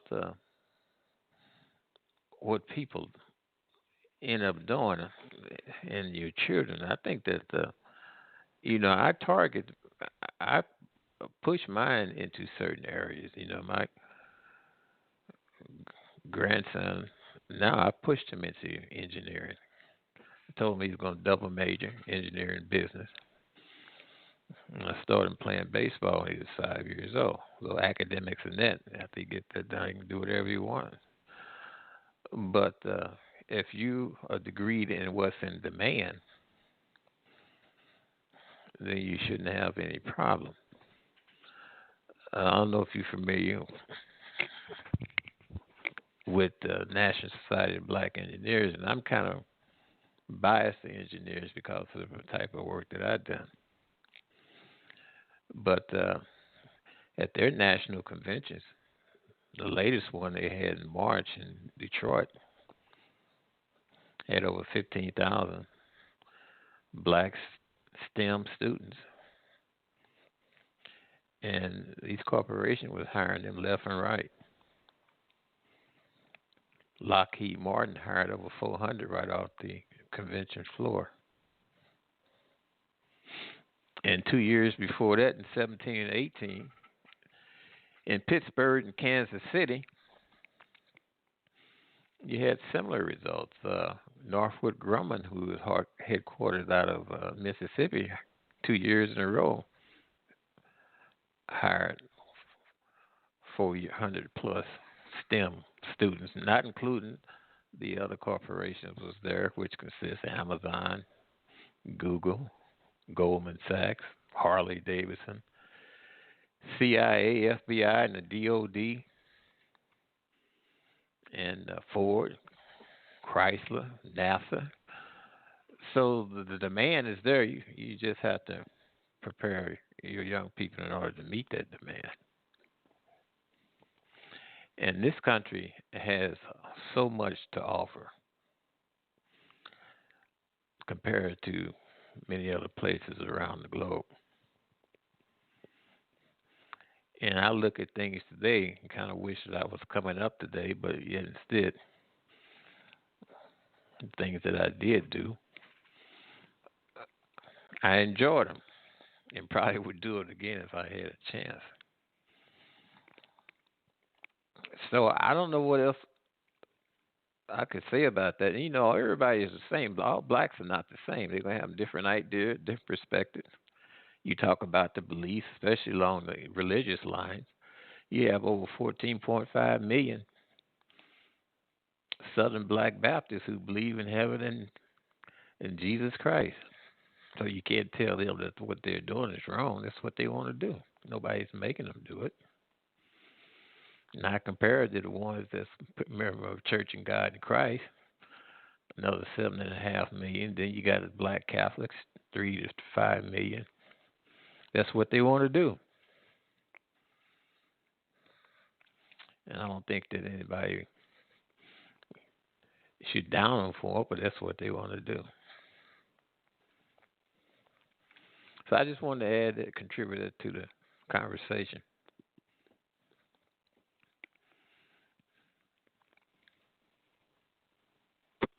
Is this Elder Piomi? Or I'm sorry, I might be butchering your name. You called in last time, right? I probably did. You probably had a very good topic that I was interested in. I usually look at the topic and see what people are talking about, and if I can contribute to it, I make comments on it. Well, we appreciate your input. Thank you for calling in again. Sure. All right. I don't know if anybody else wanted to respond, but I'll yield. Yeah, I'll just add in that you have, he mentioned like the Southern Baptists, for example, or different, religious groups. I mean, you have the Moonies over in Asia where they believe some guy is whoever, the Japanese who believe that the emperor is some deity of on earth or whatever. That what helps perpetuate belief and how it's formed, like if you have an entire nation who believes a thing, right? So, and I'm taking like the Asian culture who believe in the emperor, or the Kemetic culture who believed in the pharaohs, or whoever, whatever society who had these formed beliefs. As people grow up in them, the children of people, like beliefs are often formed through punishment, right? So, hey, if you said something against the deity or whatever, you'd be punished. Or if you didn't subscribe to whatever the Catholic Church was teaching, they was, I forgot the word, Catholic Church went on this big, killing spree. I forgot what the actually name of it was, but they went on this big killing, or the Inquisition, right? So they went on this big killing spree, like, hey, man, if you don't believe these set of things, then you will die, right? And as a group of children come up under that, and their children come up under that, and their children come up under that, you raise a generation who, without question, I mean, again, we've touched on a lot of different points of belief, if you will. But I know people who are Catholic. They say, "Hey, man, I was baptized Catholic when I was 2, and even though I don't go, I'm still Catholic. Yeah, I don't go to wherever Catholic people go to mass or the church, whatever have you. I'm still Catholic." And to the elder's point is, people are groomed and grow up. They get to the point where they never even question. And some of it is just because it's so strongly reinforced. And, I've seen churches say, "Man, you going to go to hell. You're going to burn alive if you don't believe X, Y, and Z." It's just like, it helps perpetuate the already formed beliefs that people have. And people are afraid to operate outside those boundaries. So the sister was just talking about, Sister Reese was just talking about, well, hey, when it's time when it was time for me to wake up and say, hey, my job is not serving me well, then I did an about face. Some people can come to that same conclusion and just say, well, I'm afraid, I fear being able to change because of what can potentially happen. So I think, you brought up a few good points there.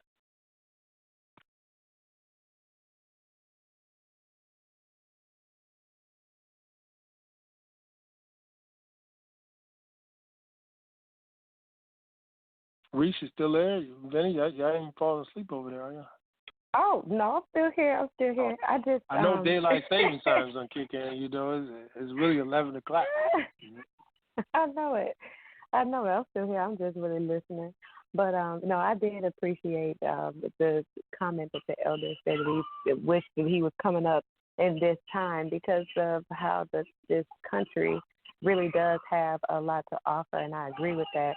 But even though I kind of am reversed, I wish I was coming up in the 60s or the 70s because of my spirit. But, I think our society is moving in a way that we can do a lot with where we are if we just wake up to actually pay attention more to what we can actually know about the society instead of us just relying so heavily on old raggedy beliefs.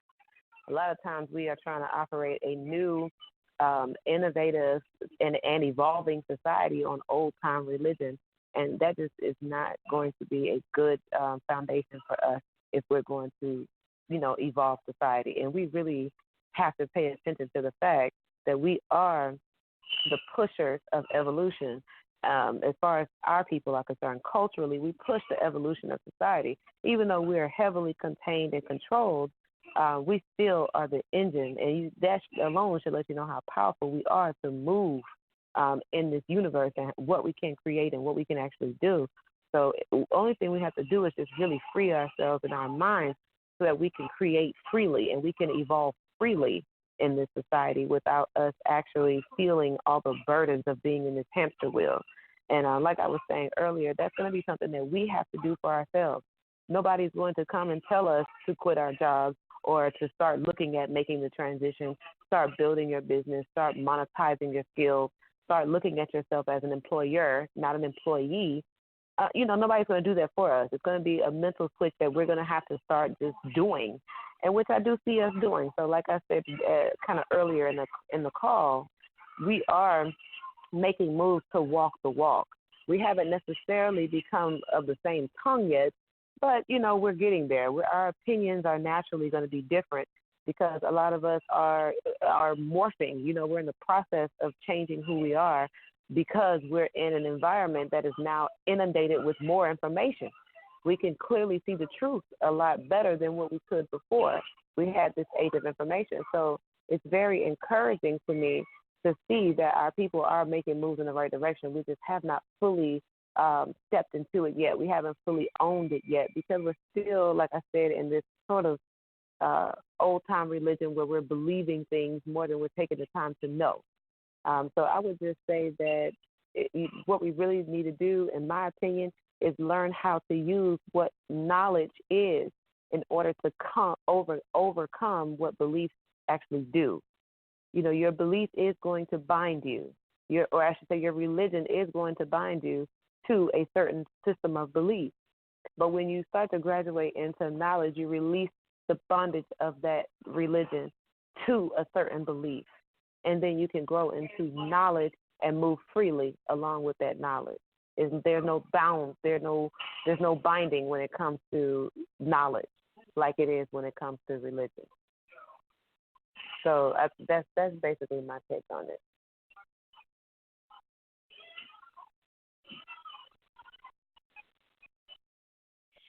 Well. Anybody have any kind of closing thoughts at all? I know we talked a little bit about how they formed. I'm definitely having depression. Sometimes they form through nature, fear, cultural. Sometimes people just don't have time to assess what they're doing, even why they're doing it. So that kind of perpetuates beliefs.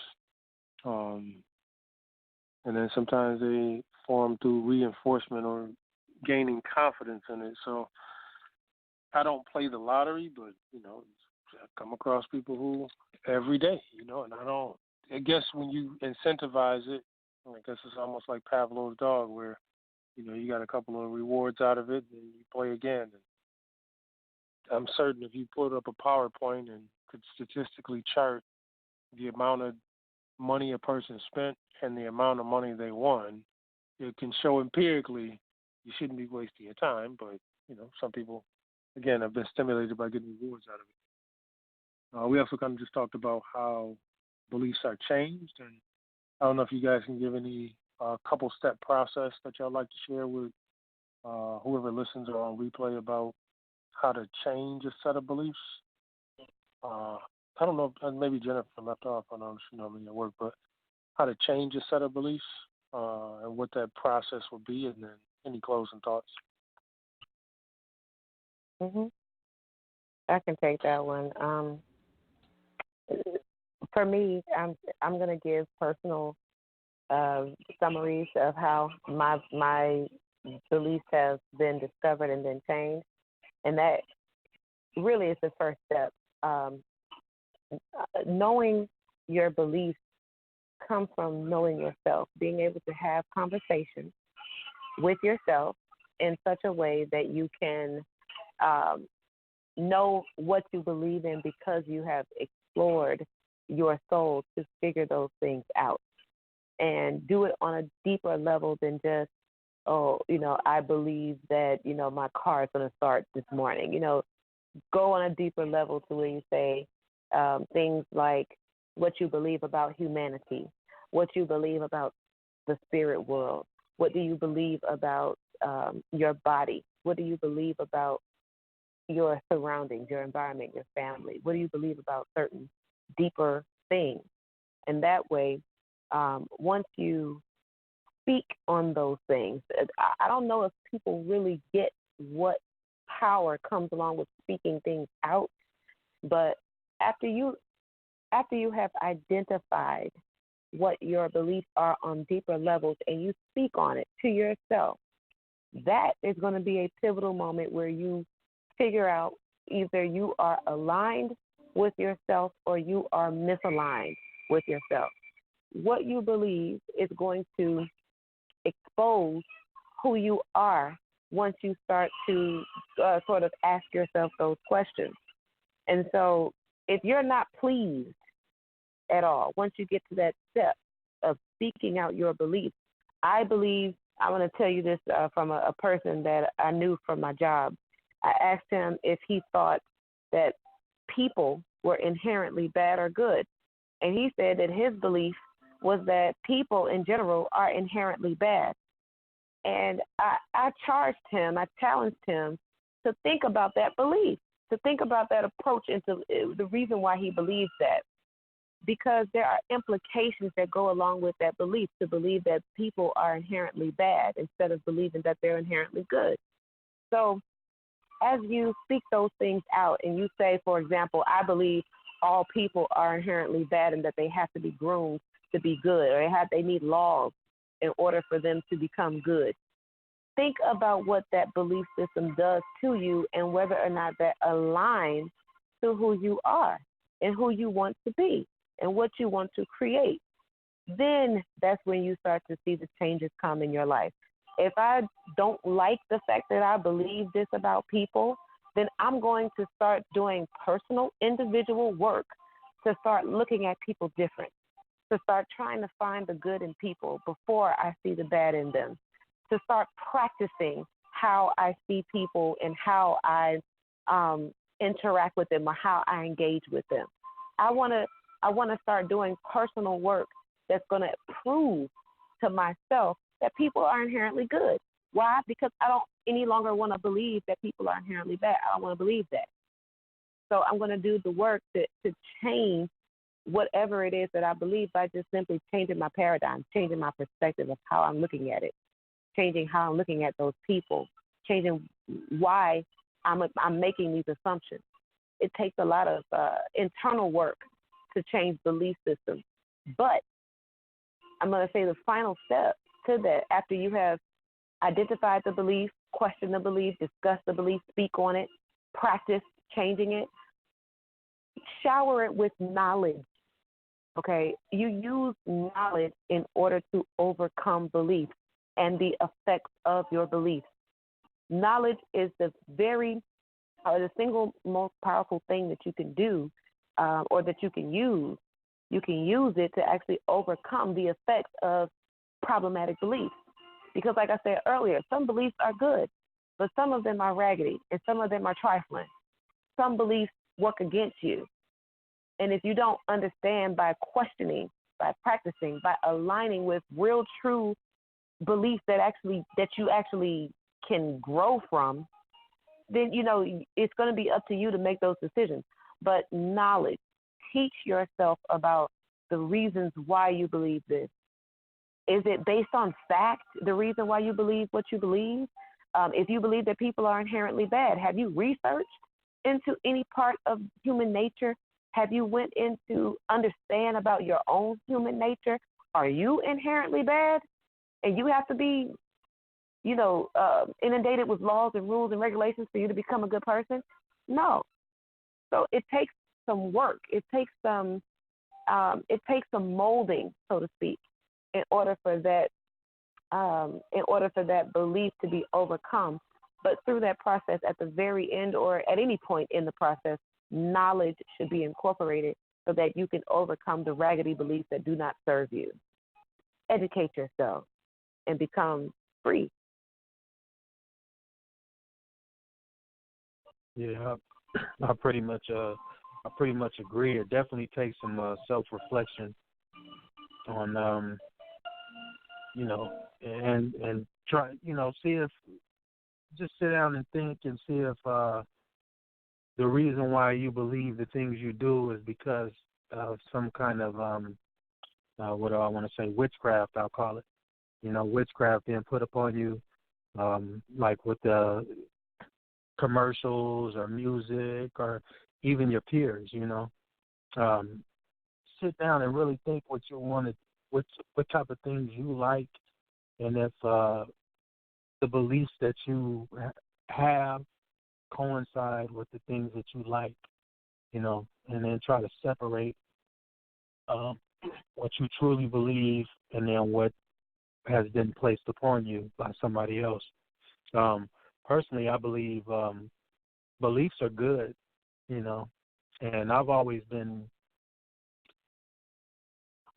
thought that like a true belief is one that you can test, where you test it and then you see if it's the right way, and then some things you just can't explain, but based on the things that you've tested, you kind of know that it's right or it's real, But yeah, I think the best way to go about understanding it or changing your belief, if it's a bad belief, is to do a lot of self-reflection, and that's going to take not being afraid to go against the grain, especially if you're around people that kind of hold the same beliefs that you're trying to evaluate or trying to change from.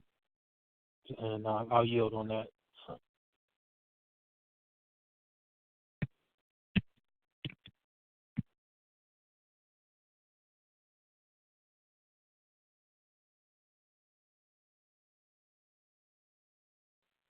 Hello? Yeah, Moses, are you there, Moses? Yeah, sorry, I'm talking and had it on mute. So I think one of the steps that a person should do is identify their belief. And when I say belief, I'm not exclusively talking religious. I mean, just a catalog.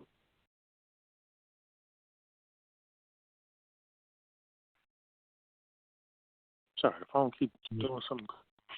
So I think the first thing a person should do is identify their belief. And when I say belief, I'm not talking exclusively religiously. So when I go to a person's house, I don't generally sit on the floor if they cook dinner and eat with my hands because culturally and contextually they're going to think I'm a little cuckoo, right? But so I think, if I was in another country where they value that, then that's what I would do because that's what they value and that's what they believe, right? So as long as it's not necessarily doing me any harm. So I think the first step is to identify it. The second is to observe the cultural context that it's set in and weigh if it has value against the cultural context. So America in its cultural context is very consumerist, and that has a value toward a certain population of people, but not all people, meaning if everybody continues to consume, obviously there's a certain population of people who get rich. That population is few. The majority won't. And so do I want to keep consuming? So the next time 72-inch, they started with like maybe 30 inches, and then 40-inch, and 70-inch, 50-inch. The next time a 120-inch TV comes out, do I need that, right? So, just contextually, you talk to a person up until 18 months ago had a flip phone, right? Because I just didn't value having a smartphone, right? I don't want to be on y'all treadmill buying a new phone every month. So after you look at the larger cultural context, see where you kind of fit in that. And I think that another step would be to expose yourself to different people. I don't hang around people who deal with the same sex. Like, that's just not my crowd. But I will say by being around some of them, like in the work environment or other types of environments, you do learn some stuff from them, right? And even if you don't adapt the view, you still like, oh, that's how y'all come up with that, right? Like, oh, because the argument keeps changing. Well, I was born this way, or this happened to me, and you come to the larger understanding, at least, from doing some digging, that the greater majority of people who practice same-sex relationships kind of have been molested as a child or had some type of sexual deviant activity happen to them, and that formed the basis of their identity today. So using the premise of what I'm saying is hang around a different crowd. So if you believe that you should only go to college after high school, spend time with people who did not do that, right? And how did their life fare? And spend time with people who did do that and ask some real questions. So the next step, I think, would be like investigation. So my wife and I went to an Ethiopian wedding. I had been like really, really thirsty to go to an Ethiopian church. Never been. Ended up accidentally crashing a couple's wedding. It was kind of weird because, I thought it was a church service. I'm like, it was a wedding, and everybody looking at us, and I'm like, we dress pretty cultural, so it's like, but we obviously aren't Ethiopian. And they're like, no, come in, and they're like, get something to eat. And I'm like, no, we didn't know it was a wedding. And while we sat there, like, we were exposed to a whole different set of thinking, right? Not Ethiopian, don't eat raw meat, so that wasn't necessarily cool. But that honey wine that they make from scratch, man, that stuff was live and direct. So it was through, the priests were talking, and they were telling us how people get married and how their community engages. So, for example, if the couple has a problem between the two of them, then the entire community ultimately is going to be involved because, no, you said what to her? Like, we don't behave this way, right? You did what to him? We don't behave this way. So I think that when you expose yourself to a broader culture, whether it's a different language or different food styles, or you can form a different set of ideas. And again, I'm belaboring my point, but I remember hanging around brothers when they first started eating tofu, right? I mean, I'm talking like 2003. And I'm like, man, what? I never heard of nothing like that. I mean, I probably heard it once on Dead Prayer's album, talking some barbecue tofu. Like, you going to eat that? Like, what is it? Like, you know, what is that stuff, right? Just let y'all know Orthodox Moor is back, but go ahead, continue. Okay. And when you expose to it, like, man, taste it, right? And again, belaboring my point, but I did a lot of youth development work, so I would take some of my students sometimes to like this vegan restaurant. And I'm not vegan, I'm just, I would eat at this place a lot. And I remember taking a particular student to get a chicken sandwich one day, but I never told him it wasn't chicken. And you should have seen him licking his fingers. But if I would have said it was organic or vegan, he would have been immediately repulsed because his mind was closed, right? So after you ate it, I still didn't say anything, maybe till like 3 days later, like, yeah, man, that wasn't actually chicken he was eating, because now you have been exposed. So I think by exposing yourself to different cultures, being willing to test the limits of your own boundaries and beliefs, it can help broaden your horizon. And I think that this is another step to take, right? And then another step to take, and these are not necessarily in particular order at this point, but the person should do some investigation and observation, like Sister Reese Moore said earlier, Brother Moore said earlier, like, how did I get this belief, right? Like, some people say, I'm from New York. I mean, grew up in New York, pretty much all my life. And in the 80s, late 80s and 90s, when DOS Effects and EPMD was wearing these big Tim boots with these big coats and the big old saggy pants, they weren't saggy, but just baggy pants, I believed I should dress like that. So when people start coming around with skinny jeans and stuff, man, I'm not wearing nothing like that, even though that was long after I changed my dress code. Again, that was a shift, right? Well, I don't have to dress like that because it keeps me out of certain environments. And now even wearing dashiki is more regular. So I think, again, there's steps to take, and I think questioning and investigating, like, how did I form this belief? And when I go back and investigate it, when I was singing Tupac, High Till I Die, Mobb Deep, Y'all Shook Ones, and all these other narratives that I was subscribing to, somebody planted that thought in my mind, man. I wasn't always dressing like that. As a kid, when you look at my school pictures, I loved rugby shirts. But even where did that belief come? It was like some white kids who probably wore rugby shirts that I just came to like. So I think, you follow a few of these steps, and others may have some others. You can begin to change some of your beliefs. Some of them are based on evidence. Some of them are not based on evidence. I think Mac computers are better than Dell. Is that a fact? I don't know, but I use Mac, right? So, like, I think foreign cars are better than Americans a lot of times, but is that a fact? I don't know. So I think, you can investigate it, you can fact find, and, ultimately alter your set of beliefs based upon new information. Nice. Yeah, I think one of the most important things that you said was naming it. You and Sister Reese saying that, you have to sit down and then, kind of give it a name, or identify it, I should say. And it kind of goes back to with the emotion, where you name it or you identify it. I think that's a pretty powerful point. And I yield.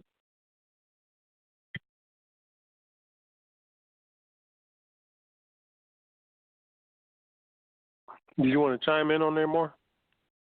So what was the specific question? I think I came in halfway through your question. Can you identify any particular steps to help people change or alter beliefs or even question their beliefs? So what steps can a person go through to arrive at a conclusion? I'll go with the scientific method and or just the concept of like the basic like the medicinal concept, like the Four Noble Truths or whatnot in Buddhism, to where like you gotta recognize there's an issue first and foremost. Let's say I feel like the only reason you need to change a belief a change of knowledge on something is if you get better information. You know what I'm saying? And so you have to be able to compare that information to what you currently have. You got to be willing to do so. Because if you're not willing to do so, it doesn't matter if I force it down your throat. You know what I'm saying? You're not going to accept it. So there's got to be some kind of foundation of understanding. So if I want to help someone else be introduced to change, I got to start from a foundation of understanding. Not try to rip a belief away without replacing it with something, and not disallowing for whatever time process is necessary for that individual to let go of one thing and grab onto another. If it's yourself, like for me, for instance, I'm a Muslim, but I'm of Israelite descent, right? And I didn't ever plan in my life on ever being a Muslim. That's not how that worked, right? Like for me, like I had a brother, a Sri Lankan brother, give me a Quran a long time ago, and it sat on my shelf for like 10 years. And then one day I cracked it, and I read something in there that kind of piqued my interest. There was a personal challenge in that joint, like I dare you to prove me wrong. I was like, oh, word? I was like, I'm the kind of person who loves that kind of a challenge and whatnot, right? So like 3 years later, you know what I'm saying? I was saying la ilaha illallah because I couldn't, me personally, when I went through and tried to prove it wrong on a very honest level, not on a surface level, but on a deep level, like trying to be charitable with it, I couldn't prove it wrong. So for me, it was the constant constantly being proven wrong, or constantly not being able to prove the Quran wrong, right? That made it to where I had to accept the truth that was in it for me. You know what I'm saying? I don't say that everyone else has to accept it. I'm just saying, like, for me, that was a process that I went through. So for me as an individual, I want to be true. I don't want to be right. A lot of people like to be right. They want to win arguments, and they want to look correct in the eyes of somebody else. I don't really care about none of that type of stuff, right? Like at the end of the day, I want to be able to pass on information to the next generation that they can build on, like 2 + 2 = 4. You know what I'm saying? Like stuff that's universally true. So for me, when I come across new information, I always compare it and contrast it to the information that I currently have, and whatever. I let the cream rise to the top. You know what I'm saying? But that's me.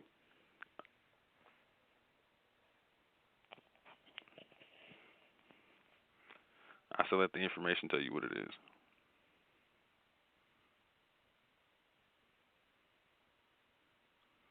Cool. At the same point in time, if it ain't broke, don't fix it. Oh yeah. That saying in some instances does ring true. Like if 2 + 2 is working out for you, you know what I'm saying? Like I might have algebra, right, or I might have geometry or whatnot, right?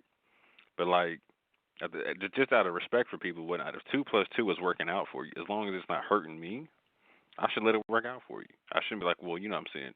You having 2 + 2 is wrong because that's some old math. That's some rudimentary math. You need to be on this geometry right now. You need to be on this calculus right now. Nah. If it's working for you and it's not hurting me, cool. Do what you do. But if you being on 2 + 2 = 4, like it's messing up my lifestyle, everyone else's lifestyle, like we can't be at peace with whatnot. There's no harmony with whatnot. Then I'm gonna have to confront you in a way that may be less. I might have to speed up that timeline of you understanding things. You know what I'm saying? Right. All right. I think it's something you said also, like when being patient when a person's coming to a new set of knowledge. And I think in terms of pedagogy, one of the things that is valuable that the learner goes through a process of learning, and then the teacher identifies that it is a process and not just, like a snap, crackle, pop. And, I tell people when you're a planter or a farmer, you can't look at your plants and just tell it grow, right? I mean, you're not growing fast enough, right? Right. It's a process, right? I mean, it could be 6 weeks before that little green ear sticks itself out the ground and begins to maturate. And that, even so, that doesn't mean it's going to have any fruit on it yet, right? So that's an entire process. And it's important to let people go through that process. But at the same time, like, as people mentioned before, just kind of showing them alternatives and helping educate them so they can see what the broader spaces that they can operate in. So, yeah, I think if anybody has any closing thoughts, I'm kind of all set, and I think we'll do it again next week. I don't know if there's any more callers or anything, but yeah, we don't have any other callers standing by at this time. But you can go with the last final statement. Go ahead, Orthodox Moor. Go ahead. Yeah, my fault. Yeah, my closing thought would be this: like, if you are going to be the impetus of changing someone else's belief, or you're going to take that upon yourself, or try to introduce a new belief upon somebody, again, I would suggest that you don't do so from a point of your own personal satisfaction. That you do so from a point of recognizing the person. Like, hopefully, you're doing so out of caring for somebody else. If it's not like a friend or a loved one, I can understand certain tactics being taken. But like, if it's someone you really care about, I would suggest that you recognize that when somebody holds on to a belief, just recognize the picture in your mind about that. Holding on to something, you got a closed fist, right? So they gotta open their hand and let you take out whatever's in their hand and replace it with something, right? That's like an intimate concept right there. You know what I'm saying? 'Cause like you're ripping something out of their hands. So like, or you don't want to rip something out of their hand. You want them to open it and let you take it. You know what I'm saying? So just be careful about how you approach the conversation, because you might be thinking you're doing a good thing, but your approach might make them shut down and not accept whatever you're trying to show them and whatnot. So, like I said, try to start from a place of understanding and building, and understanding why somebody might have their hand closed around that object, and not try to force it open. Like I said, try to build whatever level of understanding you need to allow them to open. I said allow them to open it, not force them to open it. Allow them to open it. But with that, I say peace and love.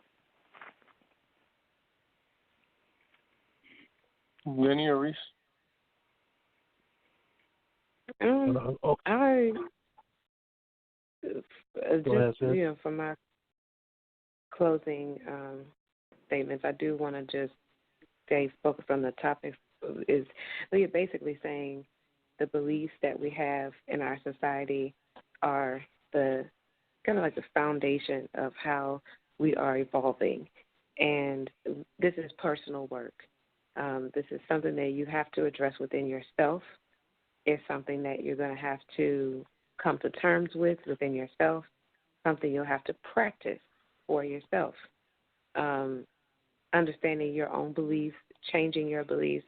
As far as other people's beliefs is concerned, what I have come to understand about that is people will change their beliefs not because of what they hear you say, but because of how they see you living. And they will come to you and ask you for the understanding because you will be vibrating on that level of understanding. So they will come to you and start asking you, how do you know that? How did you, accomplish this in your life? And, they'll start to come and ask for your wise counsel because they see how you're living. I have been the person in the past to try to affect someone's belief by telling them what I know, and it did not work out very well because that person was not ready to accept or receive any of the things that I was telling them in truth. And so I've learned that I don't necessarily need to convince anybody because nobody really needed to convince me. I have had people to influence me because I was looking to be influenced, and I was looking for something else to consider other than what I had already been participating in as far as my belief was concerned. So I was able to be influenced because I was looking for an influence. I was looking for something that satisfied my soul beyond where I was at. And so that type of interaction, to me, is more suitable for where we are in this society right now because it's not easy to try to change or impose on a person. That's going to pretty much get blown up in your face, kind of like 80% of the time. Every now and then you'll come upon somebody that is willing to receive and accept what you're saying.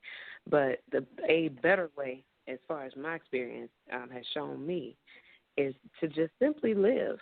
Live your life according to what you know to be good for you. And when people can see that you are aligned with something that is feeding your life, then they will come to you and start to ask you, how are you accomplishing this? and that will be your opportunity to share what you have been given as knowledge. And with that, peace and love, Yeah. Great topic, Brother Moses, and it's good to share a panel with you and Sister Reese, Sister Jennifer, and also Brother Moore. And shout out to you also, Sal. Yeah. So in closing, I'd just like to say, just because it's a belief doesn't mean it's bad. There's good beliefs and there's bad beliefs. I think you stick with the good ones, just like the Brother Moore said, you let the cream rise to the top, And with the bad, you self-evaluate, which is probably one of the hardest things to do. But you just self-evaluate, you name it, or you identify it, and then you, deal with it accordingly. And that's pretty much about it. All I have to say about it, and hope you guys have a wonderful evening. Yeah, I do appreciate everybody sharing. Just having a discussion on it, and even the callers for calling in, Sal, yourself also. I don't have any major closing thoughts. I guess when it comes to beliefs and people graduating from one to another. There's an old adage that I would repeat: when the student is ready, the teacher arrives. So I do think it has come to when that person is prepared to make a shift, then it's almost like the cosmos open up. And I don't know what type of vehicle you drive, or if you bought a new vehicle, the day you get it, whether used, new, or new, the day you get it, it seems like every other vehicle is the same vehicle you drive. It's like now that your awareness is kicked in, and anytime you're making a shift, it just seems like, oh, this was meant to happen. Because now everywhere I go, people talk about, tofu or whatever, I wasn't eating back then and became aware of. Or everywhere I go, people talking about not eating pork or whatever, the change that a person is making. And so it is a preparation that when that person's mind is graduated, then everything that exists is probably going to speak to their growth. So I'll digress there. Definitely good conversation, and appreciate everybody's time. Turn it over to you, Sal.